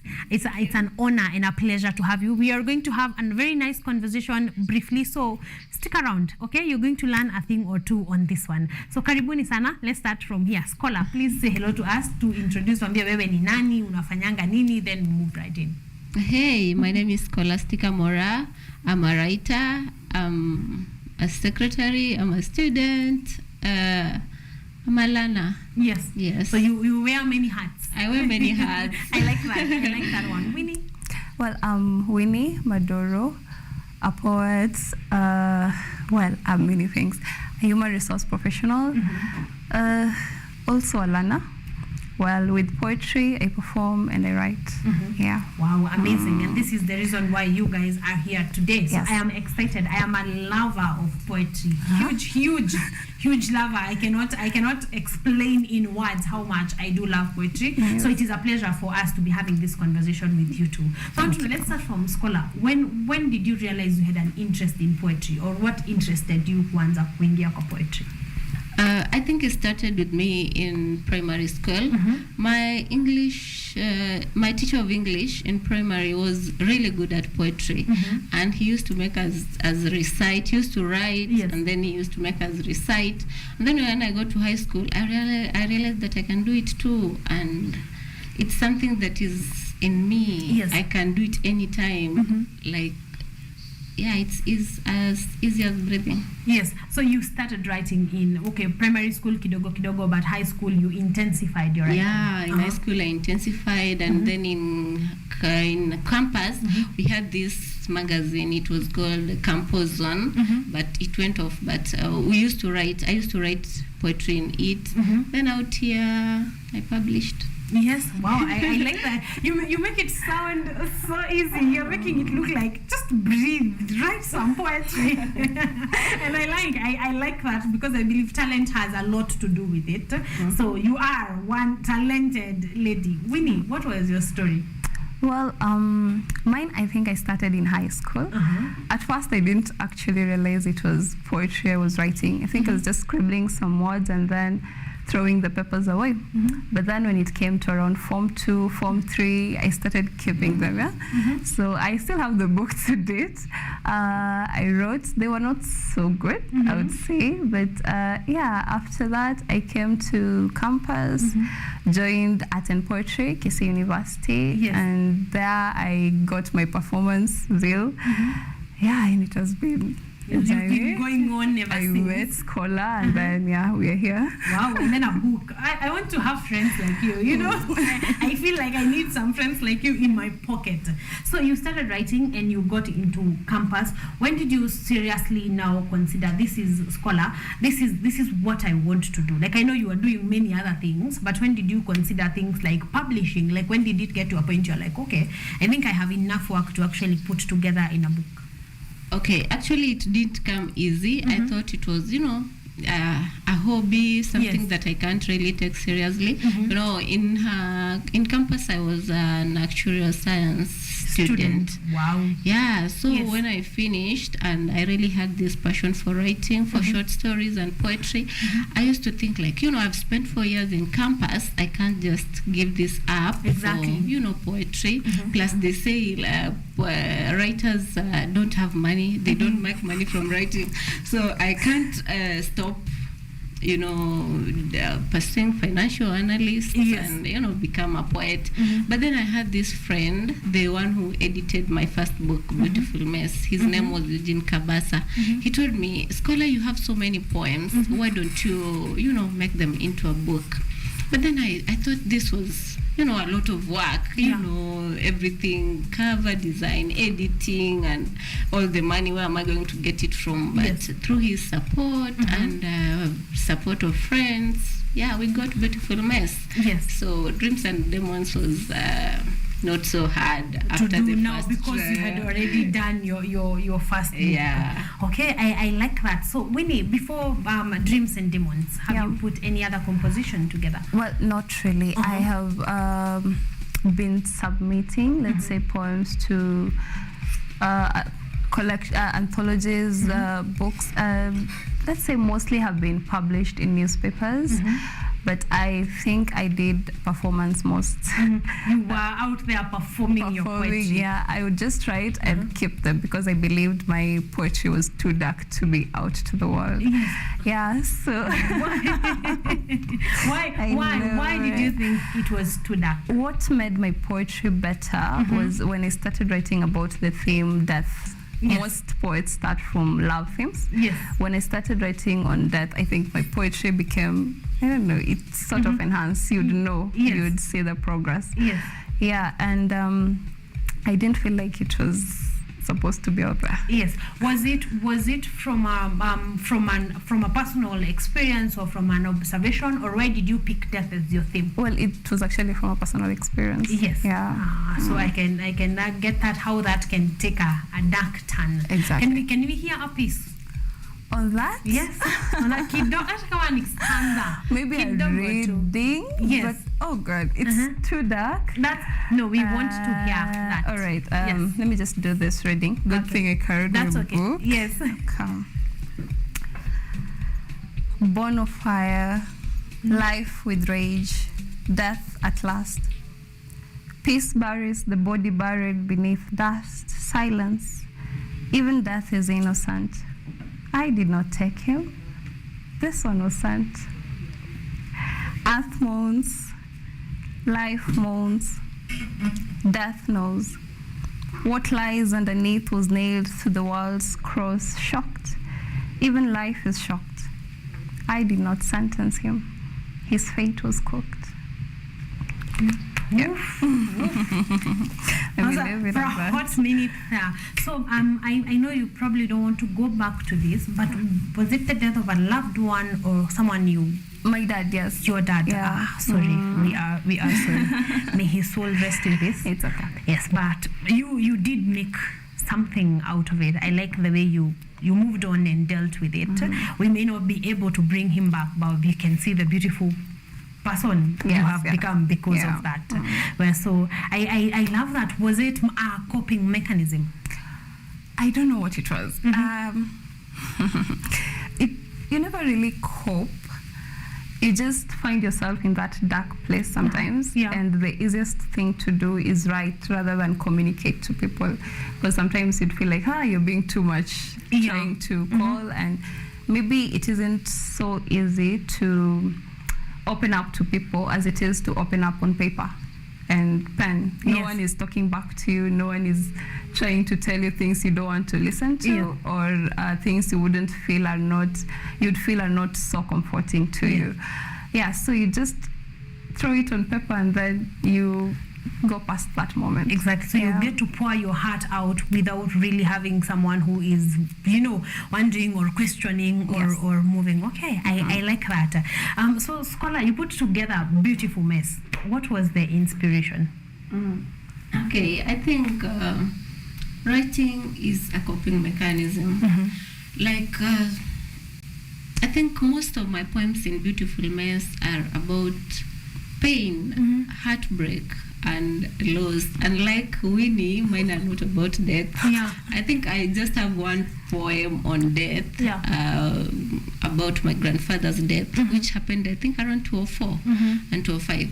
So mine was coping on heartbreak, pain. In our at our age, the age of 20s, 25, we have many of those, heartbreaks, and I think that was my way of coping. That was your way of coping with it. I think that's also how I came up with the title of Beautiful Mess. At the end of it all, I realized even if I've gone through everything, this pain, this feeling inadequate, this feeling not enough, this pain that just can't go away, I'm still beautiful.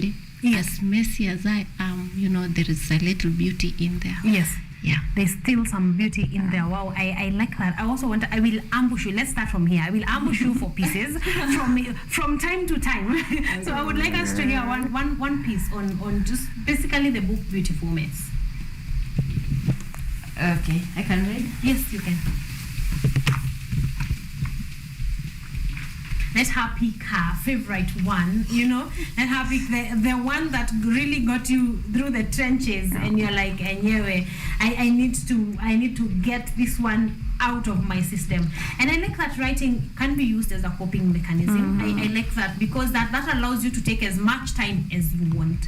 Because like Winnie is saying here, sometimes talking to people, especially about those dark themes and heartbreak and death, it gets to some place and someone is but writing gives you the space to live it eternally. I'm sure you will put this in a book, and you have put this in a book. Are you planning on it, Winnie? Well, Dreams and Demons, actually, while writing it, a scholar I remember kept telling me, Winnie, you have so very many beautiful pieces. Why don't you have those in our book? And I told them, you guys, you're doing love theme, and then you want me to bring my death in there. We are not doing that. So none of them are here in the Dreams and Demons. Might you consider in the future? Yes, I will. I will. Maybe for the purpose of meeting someone who's at that point. Probably. Yes, I will be looking forward to that one, because I believe so many people, more than you think, will be in it, will want to read that. Scholar is ready with her first piece from A Beautiful Mess. Okay. I love this poem. I call it Expectations. because I believe that most of the time we are hurt by the people we love because of the expectations we have of them. Yes. You know, the people you don't, expect much from, even when they do something bad to you, it's not a big deal, Exactly. But then the people you love, I expected you to be a safe space, but then you were not that. Yes. Okay, expectations. What killed your son? I didn't have to think. Expectations. What killed your light? I knew the answer to that plight. I sometimes lie that memories fade, but of them I am made.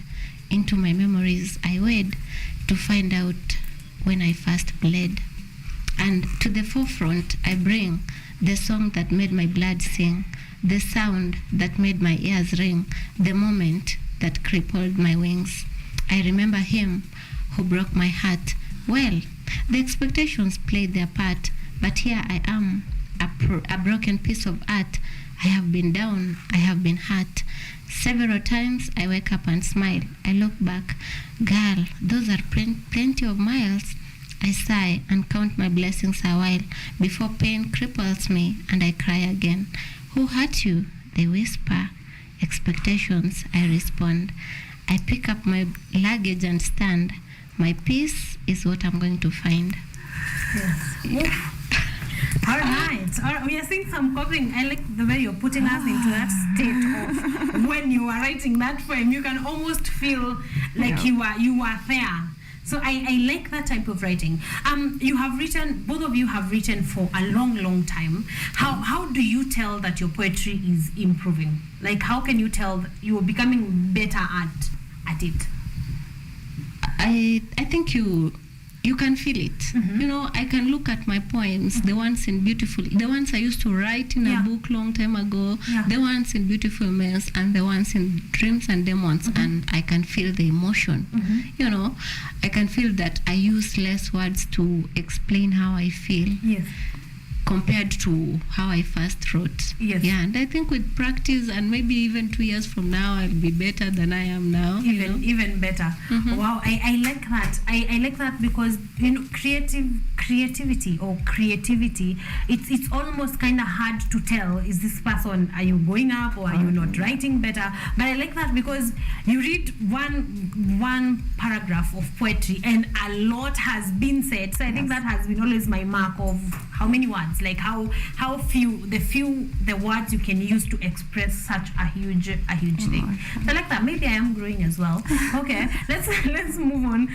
So you met in what place? Where did you guys meet? Before we start talking about the idea of Dreams and Demons, Winnie. Let's call her take that one.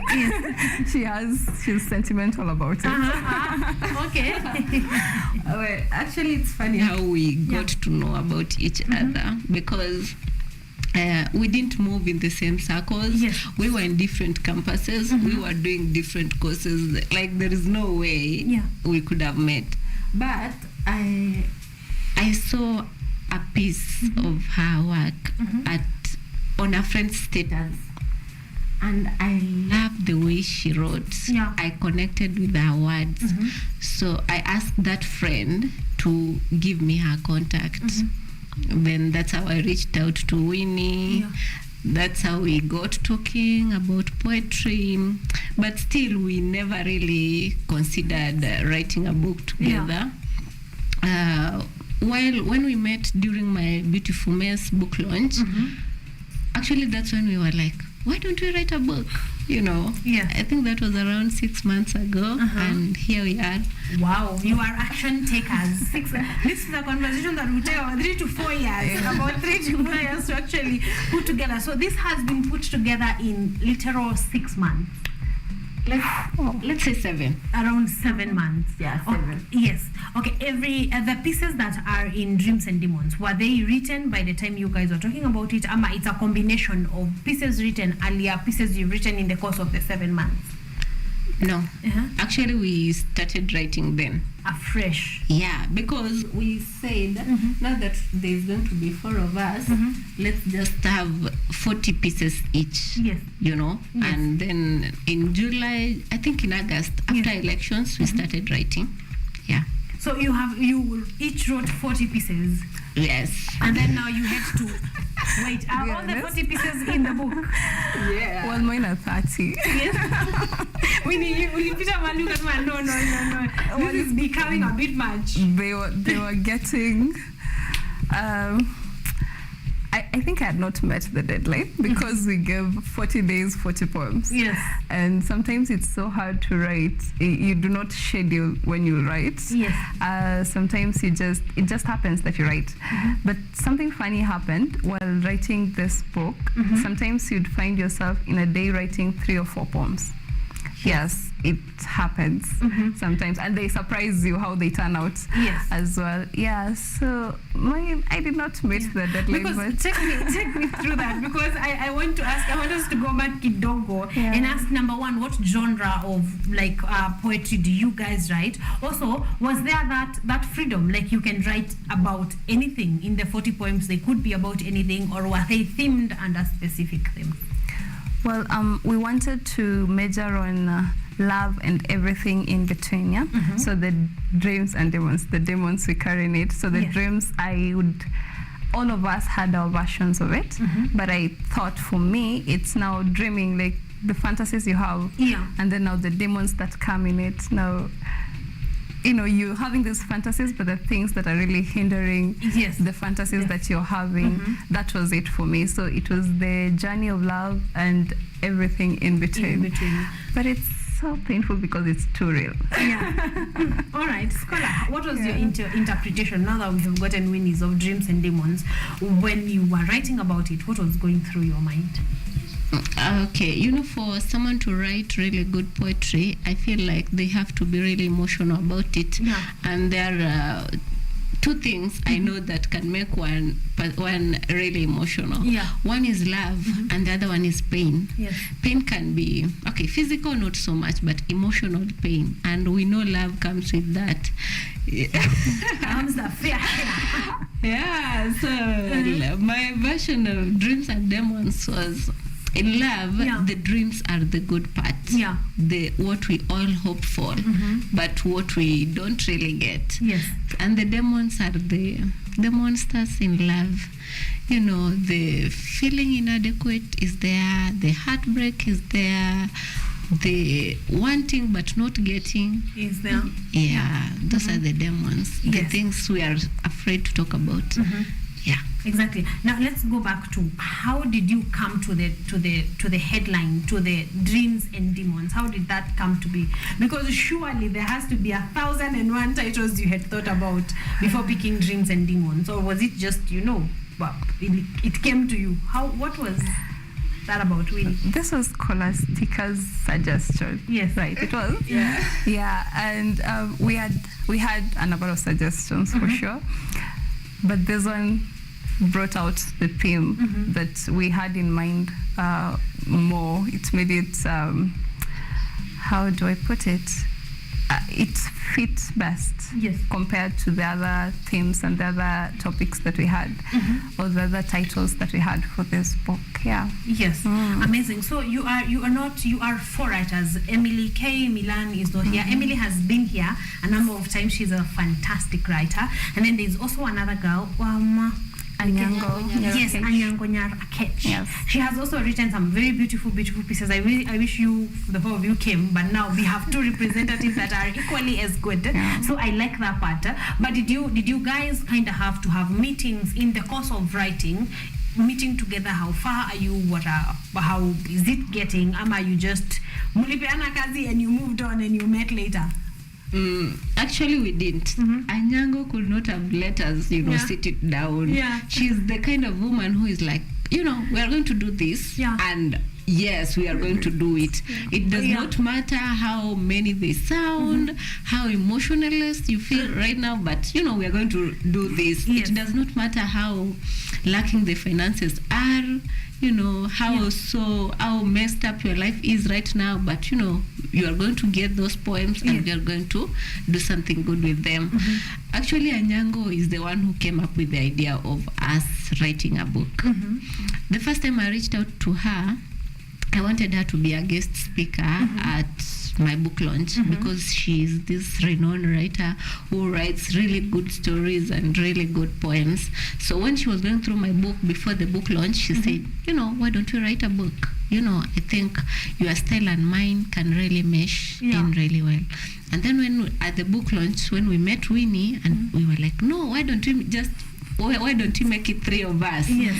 And then along the way then came Emily Milan, and then it was just 4 poets coming together. Yes. And we had a deadline, 40 poems in 40 days, but of course we didn't come up with the 40 in the 40 days that we set out. We extended a bit, but that was an ambitious goal. Like that was an ambitious goal put together, and it is one that has gotten you here. So you were done. Was there any editing from each other, or what exactly? What was the process? Was it just by submitting my poems? Here are my poems. Let's put them. Was there any editing involved? Yes, there was. It's actually Anyango who connected us with an editor who went through it. But of course, we had to go through each other's poems. Yes. At that point, I think we're just selecting the ones that are a bit too much. Yeah. While criticizing each other. It's so nice. I think it was the best moment ever, because you're looking at someone else's poems and they're looking at yours and they're criticizing, giving comments if it's good, if it's not. And I think it was the best in learning from each other, really, before it even went to the editor. Yes. Before we talk about editing and the publishing, do you feel you have become better poets after Dreams and Demons? Definitely. Yeah, I think we have, like all of us, because compared to what I did with Beautiful Mess, I feel like while doing Dreams and Demons, I had a better idea of what I wanted.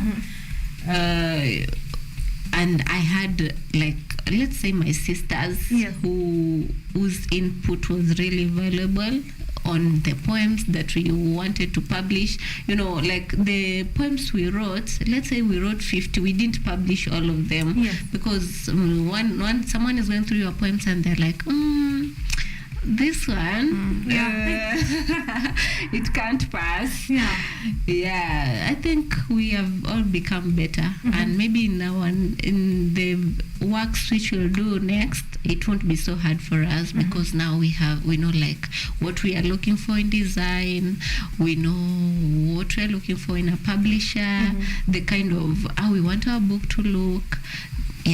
Yes, I am looking forward. I am looking forward to now you targeting 80 poems in 40 days. I'm definitely looking forward to that one. But before we go to publishing and start talking business, I want us to hear a few pieces, 2 pieces from one piece each. So let's start from Winnie. See which one just a piece. I think we just get exactly. Hata kama it's from Dreams and Demons, why not? Let's read from Dreams and Demons so that maybe you know what to expect in there. Yes. So this one is called Bleed or Live. I told you the book is quite honest. So I'll just dive in. It is hard to calculate the circumference of our love. Sometimes it is a full moon guarded by stars that choose not to shine on us. Sometimes it is the sun on a blue bare sky that chooses not to rain on us. Ours is dry. Not even the morning dew wets us. We cry into our throats to quench our thirst for clarity. Ours burn, yet it is the hell we choose to be bound in. For we see no better place for people like us. Ours stab with the kind of knife that kills slowly. We'd rather let ourselves bleed than choose to live. We fight to be seen and heard even when the war is lost. Ours is a cancer of the brain. Strength is seen from dying from it. Yes. The honesty. I think that what would make me not part of this group is too much honesty going on. There's too much honesty that is going on in there. But I love, like I have said, from the very first poem that you guys have performed here, you can feel the raw emotion in it. You can tell someone there was no veil it was all plain as it is, and I like that. I think I'm loving. I am loving this. Scholar, to yours. Okay, this one is called I Would Sketch. I want to sketch your voice in between my words, so the world can know how it feels to listen to you. I want to sketch your eyes in all their bottomless depths, to show the world how it feels to look at you. I want to show them your smile, so maybe they can understand why I have this crush on you. But I fear they will not understand. They will not know how so dearly I would live my dreams resting in your capable hands, because they are safe with you. I will tell the world you know, but they will never understand. But then they say, love is blind, but the neighbors are not. And that can be true, for I am blinded by the brilliance in the kind of man you are, but still, blinded, I know I would sketch. It's giving everything, you know? Like I like this. Wait, I want to ask before we go to know business part, like, does it mean, okay, I know 20 to 25 is the stage, but you guys seem to have had it way spicy. You seem to have had it way spicy than most people out here. Like, has it been that much of a roller coaster? Currently, it is not real. Okay, I think what happens too is that, yes, unlike what most people think, most people think that poets don't really feel things. Yeah. But I think compared to other people writers generally, they feel things more. Yeah. You know, a normal person, let me say a normal person can see a normal glance. Yes. But then you can glance at a poet, and then they can write a poem about it. A whole universe. Yeah. From your glance. Yeah. Okay. Also, generally, it's that you feel more. It's more intense, so you're able to even put it in your words a bit more. Okay. I like that. So you moved on, and you agreed the title would be Dreams and Demons, and people came together. Who was the most stubborn member of the group? We already know Winnie submitted 30, so we are not even going to have that conversation here. But who was the most stubborn? Nani aliwasumbua? Sio mimi. Sio wewe.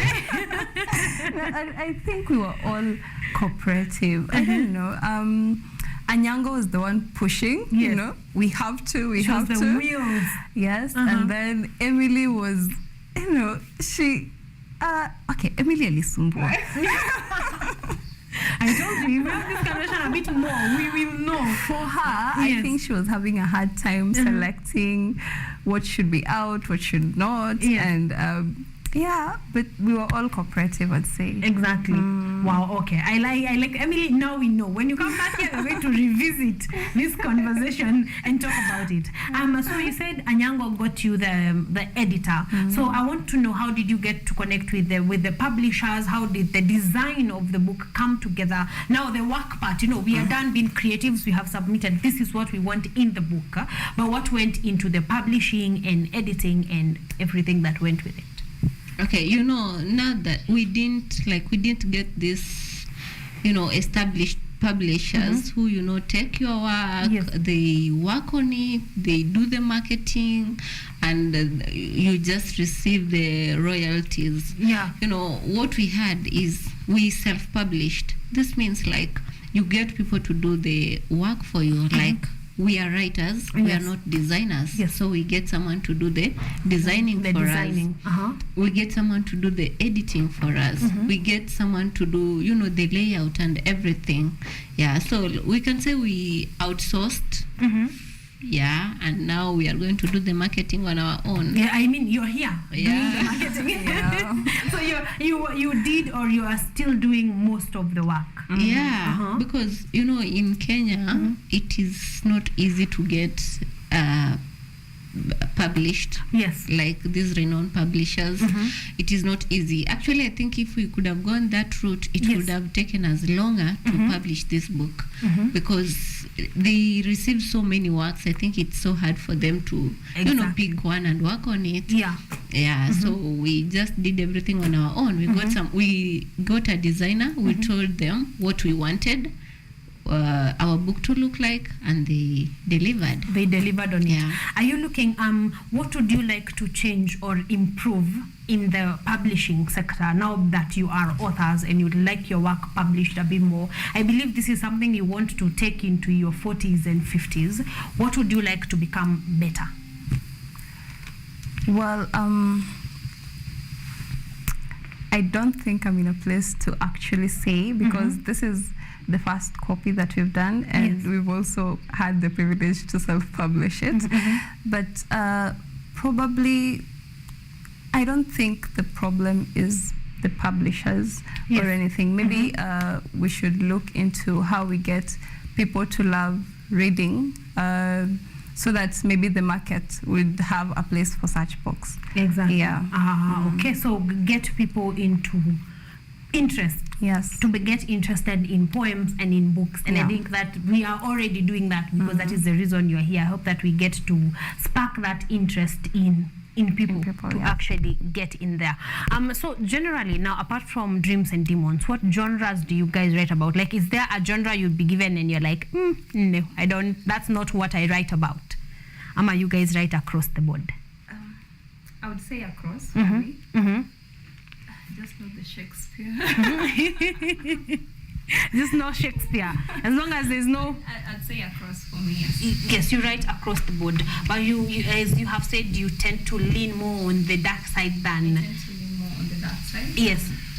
Well, anything that gets you into this space that you're able to write. Exactly. Yeah, Scholar, what do you write most about? I think anything emotional.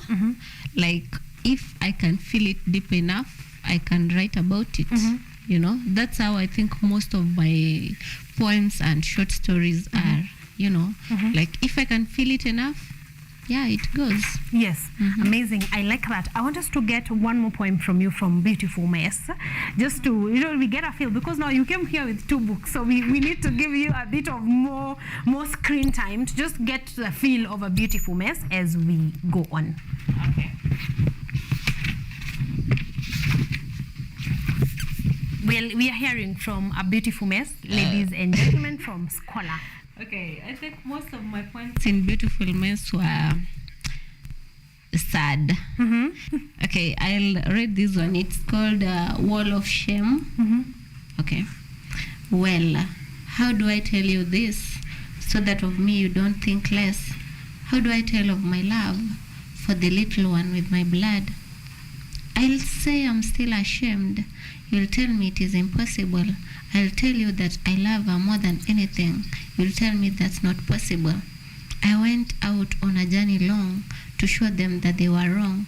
I broke my back to show them that I'm strong, so they'll forget my shameful song. But they still talk behind my back, as if something in my life I lack. Poisonous arrows on my back, I smile, but we all know it is a fake. She bore a bastard child, they whisper. They put me on a weighing scale, but no matter how hard the walls I scale, I still fall short.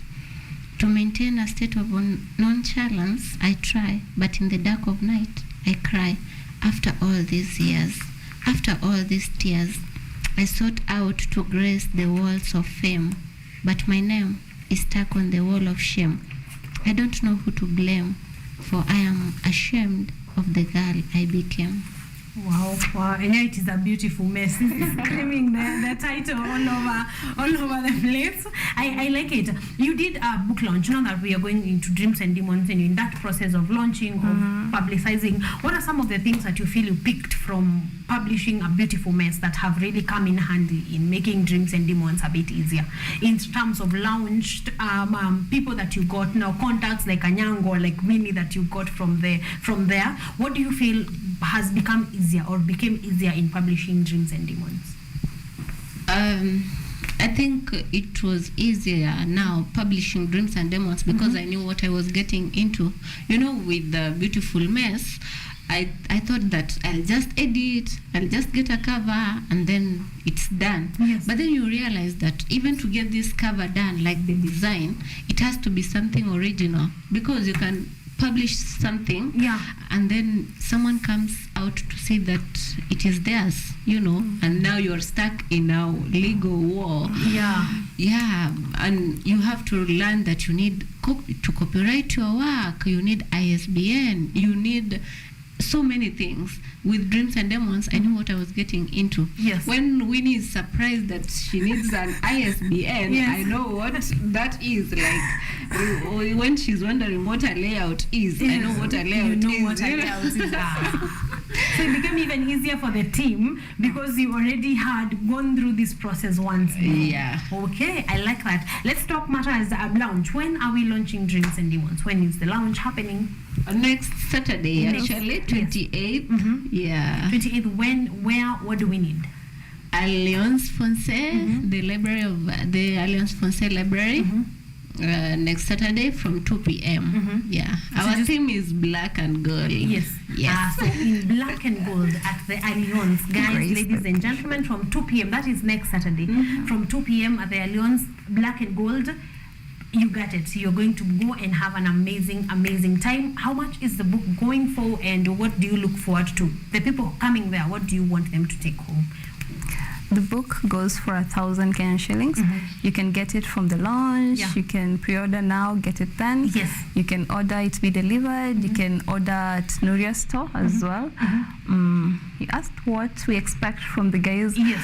Well, we expect good response. You know, someone telling you really read this poem of yours in Dreams and Demons, and I felt like I related to it. I think that is what we expect. That is what really. you are looking for. Okay, I like that. We are going to remind you about that on our art segment at the Alliance, 2 p.m. next Saturday. That is the 28th of January. 28th of January, and you're just going to go and have an amazing time at $10 only. Actually, only more. Nadhani ni 9 size. At $9.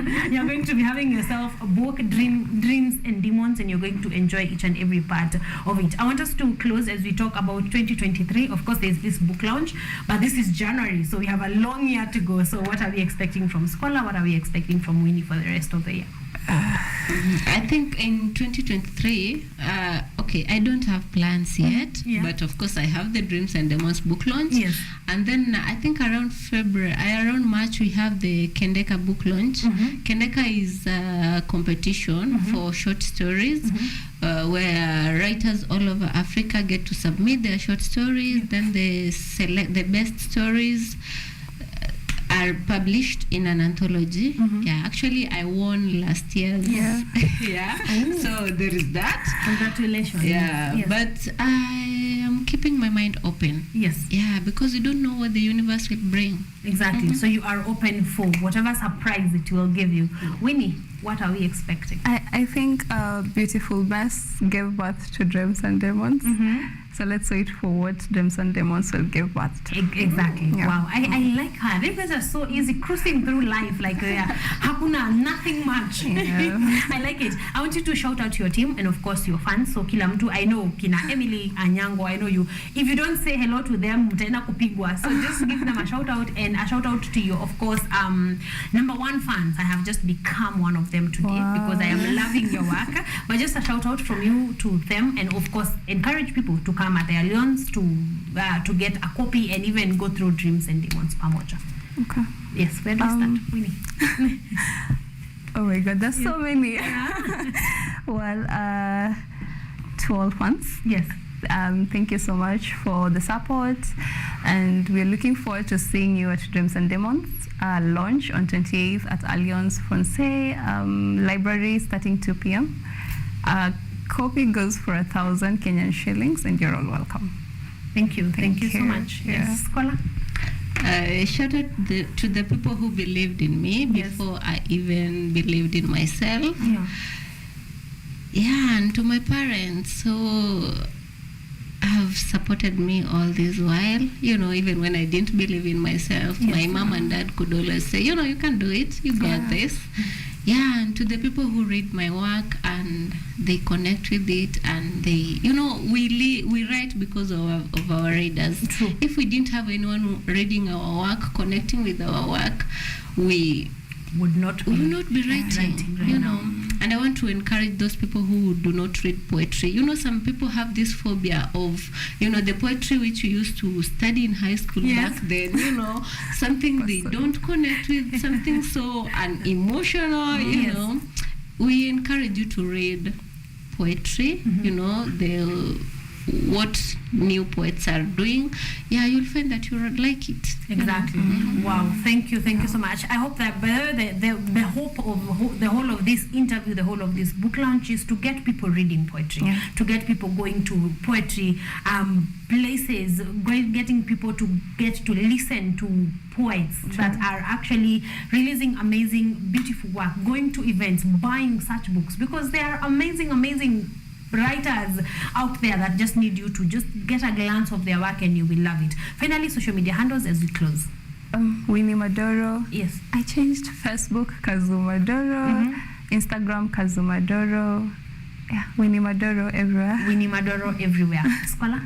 Facebook, Scholar Mora, and Instagram, Broken Stars Still Shine. And at Skizzy Writes and Reads. Yeah, actually Skizzy is my pen name. Yeah. So. Skizzy. Yes, I have seen someone before. I have seen someone say hi to Skizzy, and I was like, oh, is that Scholar or some sort of? Yeah, someone is saying Ruth Koech, anasema Winnie and Skizzy, much love from this side. Yakisi. I'm big on your publishing. Thank you very much. It's been such a pleasure to have you ladies here, Beauty and Brains, and you have left with us an amazing piece and things to think about and places to go to. So see you guys at the Alliance Francais on the 28th of January. Why am I saying February? And on the 8th of January, 2 p.m. The theme is gold and black. Right about now, we take a short break. When we come back, we are getting to the last 30 minutes of the show. We are going to the art calendar, our culture segment, as we wrap up.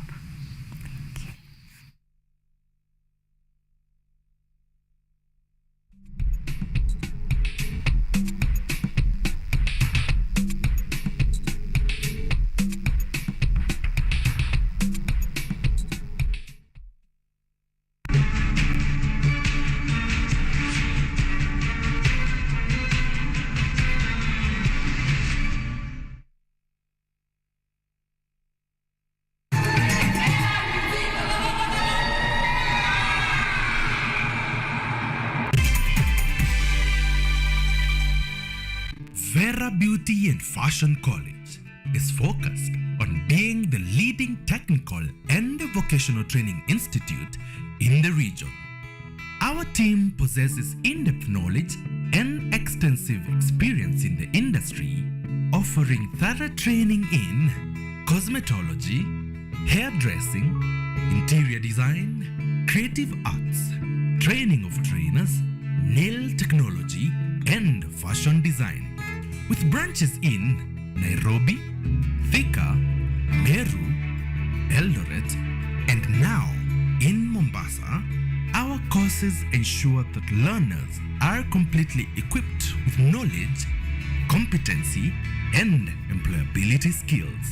Enroll today to be a part of a center of excellence.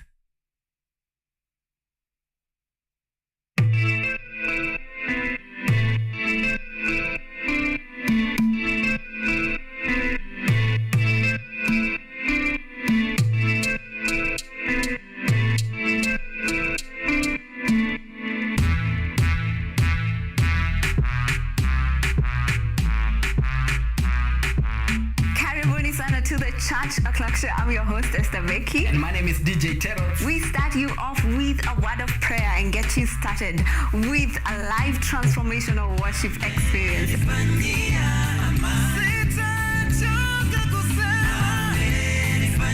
have our minds renewed by the word of God on the word segment. And not forgetting new music za hii wiki, yani ndakuwa bado nawapatia pale wasanii wamekuwa kiwakali.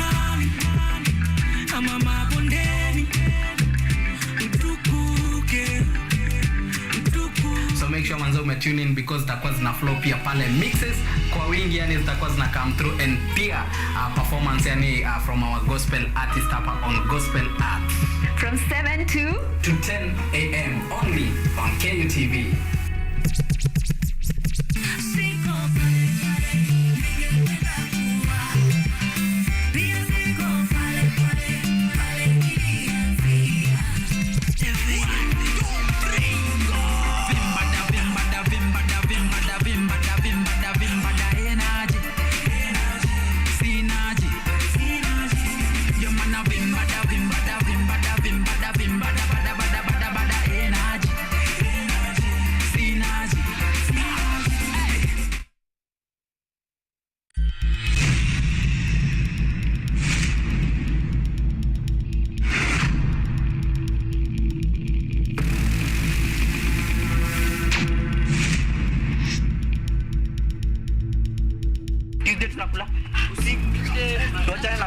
kwanza, tuende lunch. Chapo.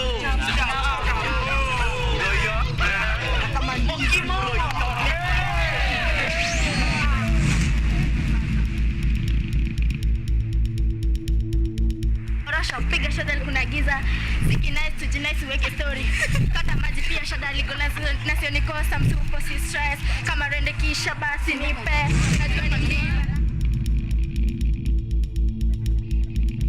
you are my mom big up Zade ukiwa adriva big up sis big up shows mama big up oya wase wote okay my principal big up.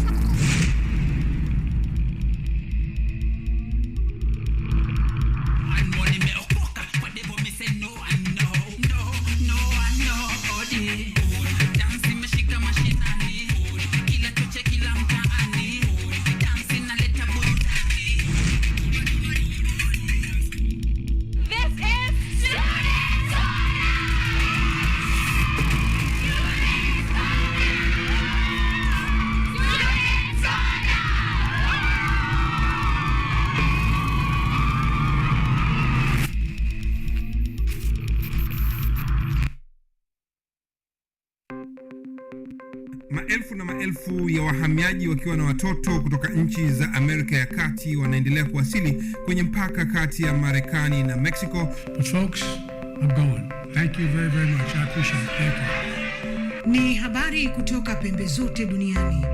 People pasi vuguvugu. People pani idea. Sazidi ananyonya, hanyonyi vizuri, anakuwa hayuko comfortable. Jeshi la Jamhuri ya Kidemokrasia ya Kongo linapambana na uasi wa ADF.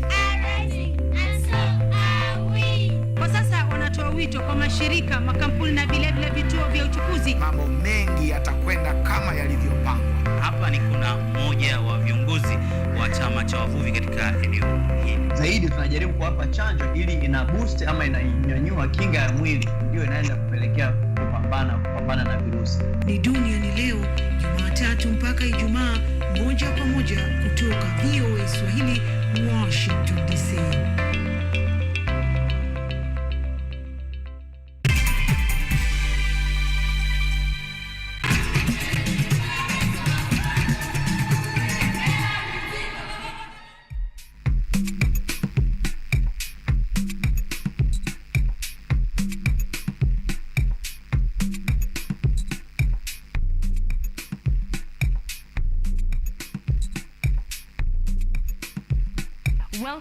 Welcome back, ladies and gentlemen.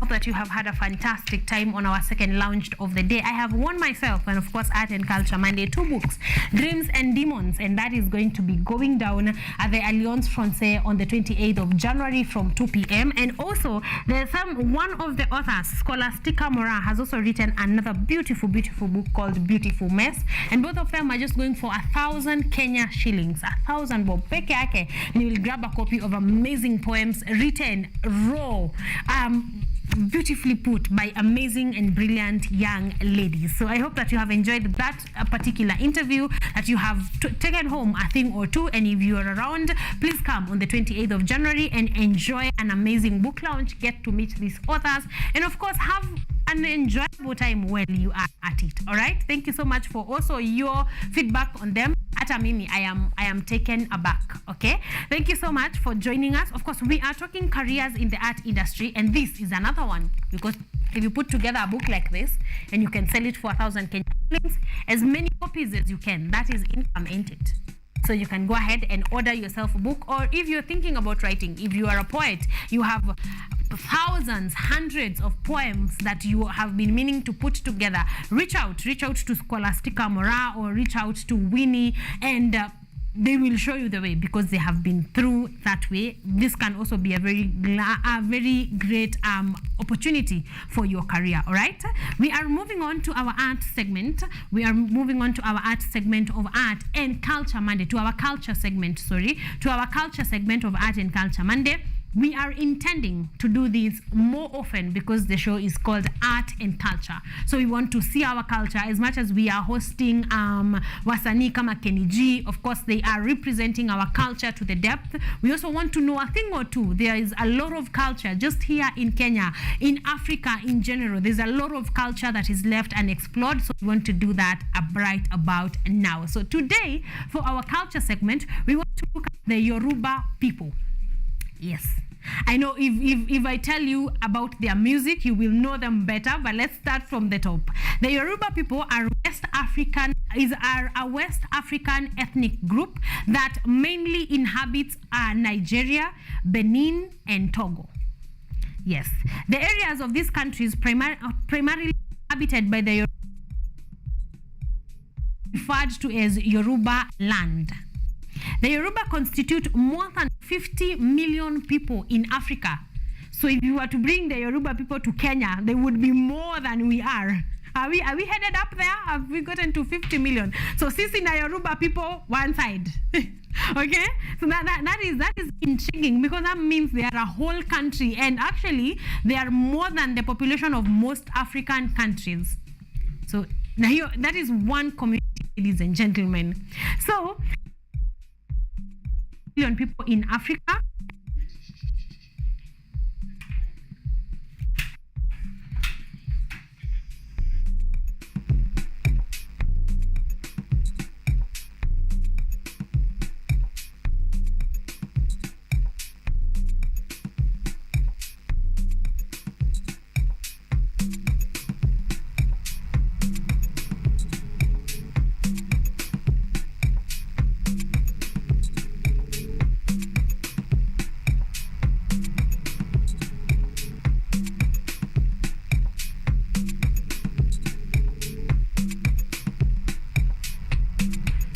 We are back, ladies and gentlemen, and we are talking about the Yoruba people. And we have said that they constitute about 50 million, more than 50 million people in Africa alone.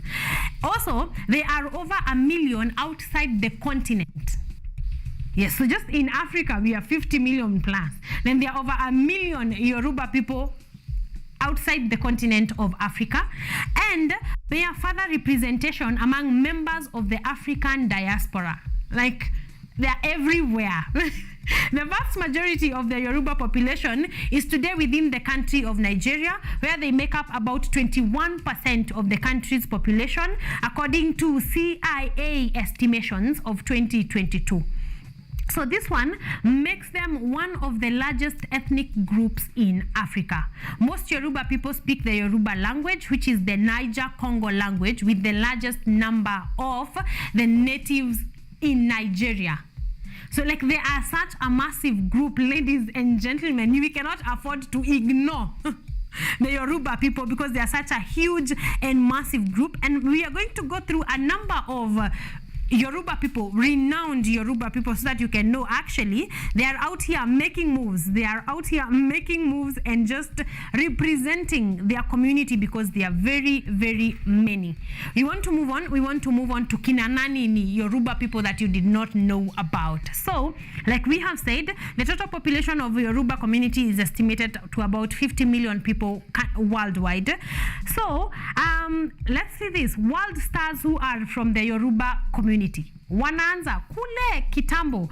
So the number one is his name is Israel Adesanya. I hope I will say this right. Israel Adesanya is the best UFC fighter. Yes, that one Aliwa represent in UFC, so he's the best UFC fighter. Another one is Anthony Joshua, and this is one of the best boxers in the world. He is one of the best boxers in the world. Now, no sooner had we spoken about that than the music industry came to mind, because they are global stars. Davido, Wizkid, Olamide, Fireboy, Kiss Daniel, and King Fela Kuti are all from the Yoruba community. So basically, all the West music we are enjoying is basically from these people who are from the Yoruba community. Also, the first African to win the Nobel Prize for Literature, Mr. Wole Soyinka. You guys know him. Wole Soyinka, guess what? He is from the Yoruba community. That is fantastic. Also, the current president of the AFDB, African Development Bank, Mr. Adesina, is also from the Yoruba community. I like that. Also, Asitat Ashola, yes, is the 5th golden ball and female golden ball of Africa, is from east of the Yoruba community. Yani, they're just making names for themselves. Another one is Toby Amusan. This is a short distance athlete, renowned all over the world. Yani, they are making names for themselves. Another one is Faith. Faith Odunsi is a 15-year-old girl who won the Nobel Prize in mathematics. Yes, she won at 15 years old. She won the Nobel Prize in mathematics. I don't know. We need to emulate more of the Yoruba community some more, because they are doing great. And those are just to mention just a few prominent names from the Yoruba community. But that completely blew me off. Like I was not expecting. I did not know Davido, Wizkid, Fireboy, even Fela Kuti, King Fela Kuti is from the Yoruba community. But yes, the Yoruba are putting themselves on the map, on the world map, you know, and they are doing great. I hope the next time we are going to review another community, it's going to be from our country, and you're mentioning big names and big stars, but this has definitely been amazing. What community stands out for you? You know, is there a community that stands out for you, either from Kenya, from Africa, from West Africa, from East Africa, or from your own community? Does it, what factors or what community stands out for you and why? I would like you to share that. Of course, we will be going through that in this show and even in the subsequent shows. Ukifikiria these Kikuyu are really, really good at these things, I would like to know what community has stood out for you and why. Remember, you're talking to me at KUTV Kenya across the board, Facebook Live and YouTube Live, and also on my personal handles at Caren Blessing across the board. We want to move on to our art calendar. Tujue tukona form ni gani over the weekend. February, the month of love, is coming up. We want to know what is happening in all of that. All right, so we are starting.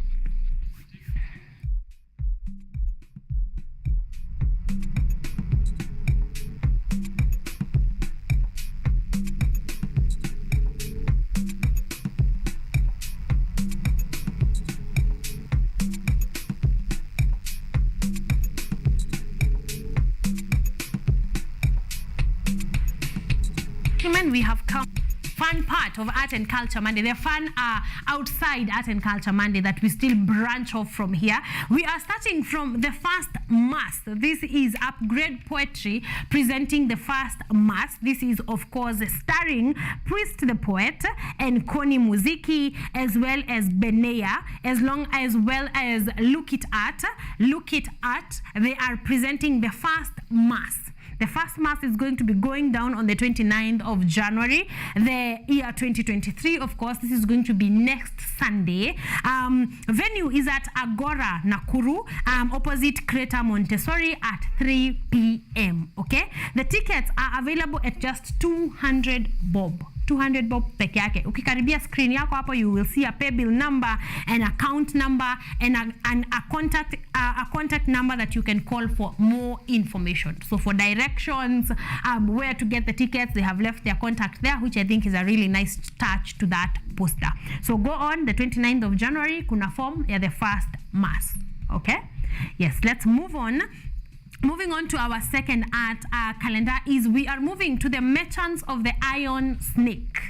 Miller's Production. Once again, I think Miller's Production has been doing quite a good job. From last year, they have been releasing productions after productions after productions, and this February, from your Valentine ndio hii, on the 10th and the 11th and the 12th, that will be Friday, Saturday, and Sunday, from 3 p.m. and 6 p.m. Miller's Production is bringing you Merchants of the Iron Snake.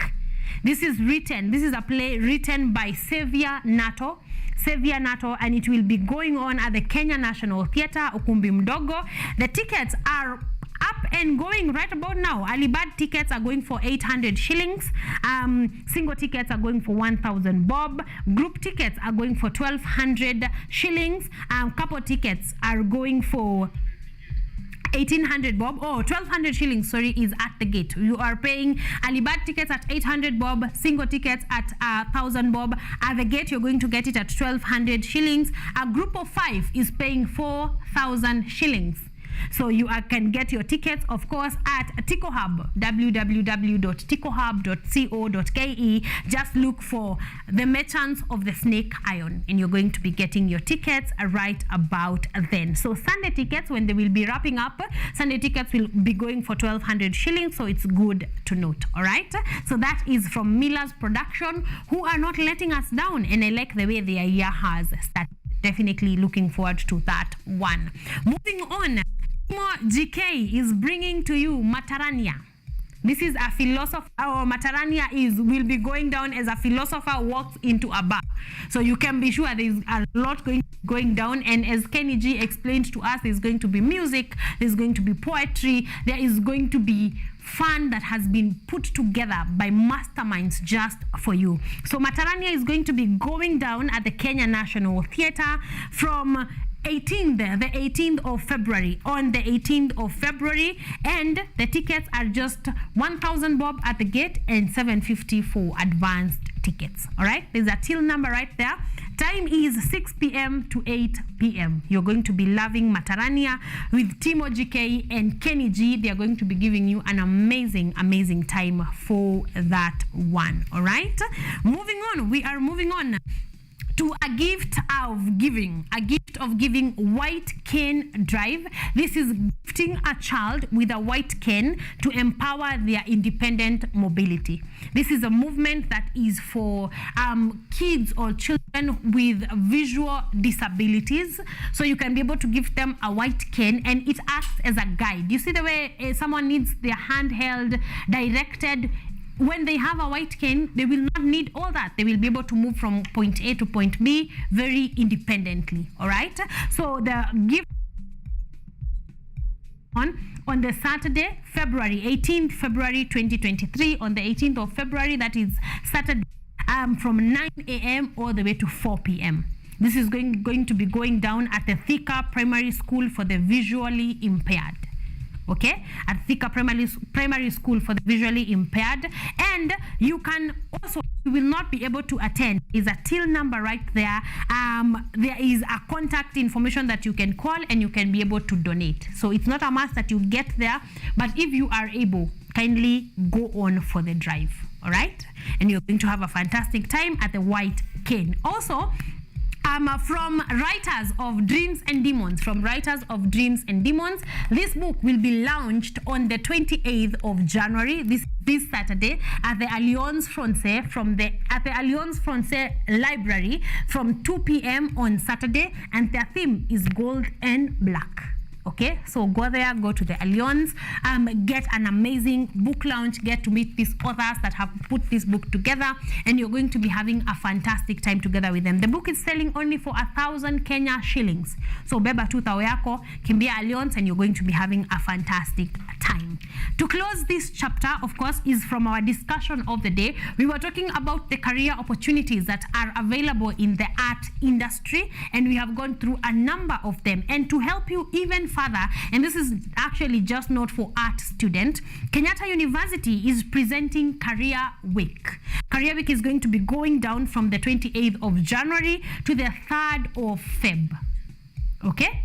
From the 28th of January and to the 3rd of Feb. That is an entire week where you will come, make inquiries about any career opportunity that you're thinking of pursuing. Now that Form 4 results are out, you know where you lie. So come ask if that grade can be able to do this course, and whatever this course entails and the job opportunities in the course, Kenyatta University is presenting that opportunity for you right here at the main campus along Thika Road. Come to Kenyatta University from the 28th of January to the 3rd of Feb, and you are going to be having an amazing experience talking about each and every kind of career. So whether you're a student or you're a mom with a student, your kid wants to inquire about what career they can pursue, in order for them not to just pursue any career blindly. Okay, so Career Week will be there, and you have a whole 7 days from the 28th of Feb to the 3rd of February to come and make your inquiries, and I promise that you will be able to make a much better and a much more informed decision after that Career Week. All right, that is where we are. We are closing. One more. We are having, let me get to that in just a minute. We are having Kenya International Theatre Festival. Kenya Theatre Awards 2023. It's going down today, actually. The 20th of January. Announcement of nominees for the second Kenya Theatre Awards. So the nominees list, in short, is out. The Kenya National Theatre Award is pleased to announce the nominees for the second edition of the Kenya Theatre Awards during an announcement today at 11 a.m. within the Kenya Cultural Center Incorporation, that is Kenya National Theatre at Ukumbi Mdogo. All right? So yes, nominees are going to be announced today. Then we will be given time to vote for the Kenya Theatre Awards second edition.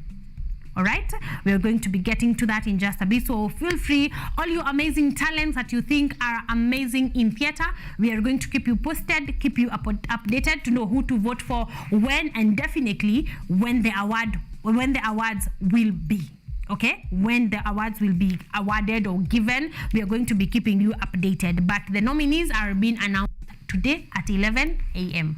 All right, we are going to be getting to that as we continue with our show. All right, someone is saying, thank you. This one was a comment from earlier from Kina Winnie, and someone is saying, Winnie, so proud of you. Then someone else is Winnie watching and loving it. Okay, so thank you so much. You guys have been amazing. Thank you for your comments. Thank you for being here. Thank you for keeping me discussing, because if you weren't participating, we would not be here. So thank you very much for your participation. We have talked about career opportunities, and I just want to rush through them because someone may be watching and they're there and wondering, what career can I pursue in the arts, in the art industry? What can I be able to go and actually study? So we talked about being an illustrator. We talked about illustrating. We talked about fine art near painters, people who draw. We can be able to go ahead out and do that. Another one is a graphic designer. Go and do your research, all right? A graphic designer. Another one is a photographer. And some of these courses cut across the board. If you're a photographer, you can be a photographer for an individual, a company, a TV station, a radio station. You can go into film production, you can go into theater. That specific career cuts across the board. Photographers and videographers, there is way too many opportunities for you guys. So if you're interested, please go ahead and do that. We want to close right about now. Thank you so much for sticking with KUTV Kenya. You are much appreciated. Thank you for keeping it KUTV Kenya and keeping it Caren Blessing, of course. I will see you next Monday as we formally close the month of January. See you guys, same time, same show, and same amazing time. Mwah.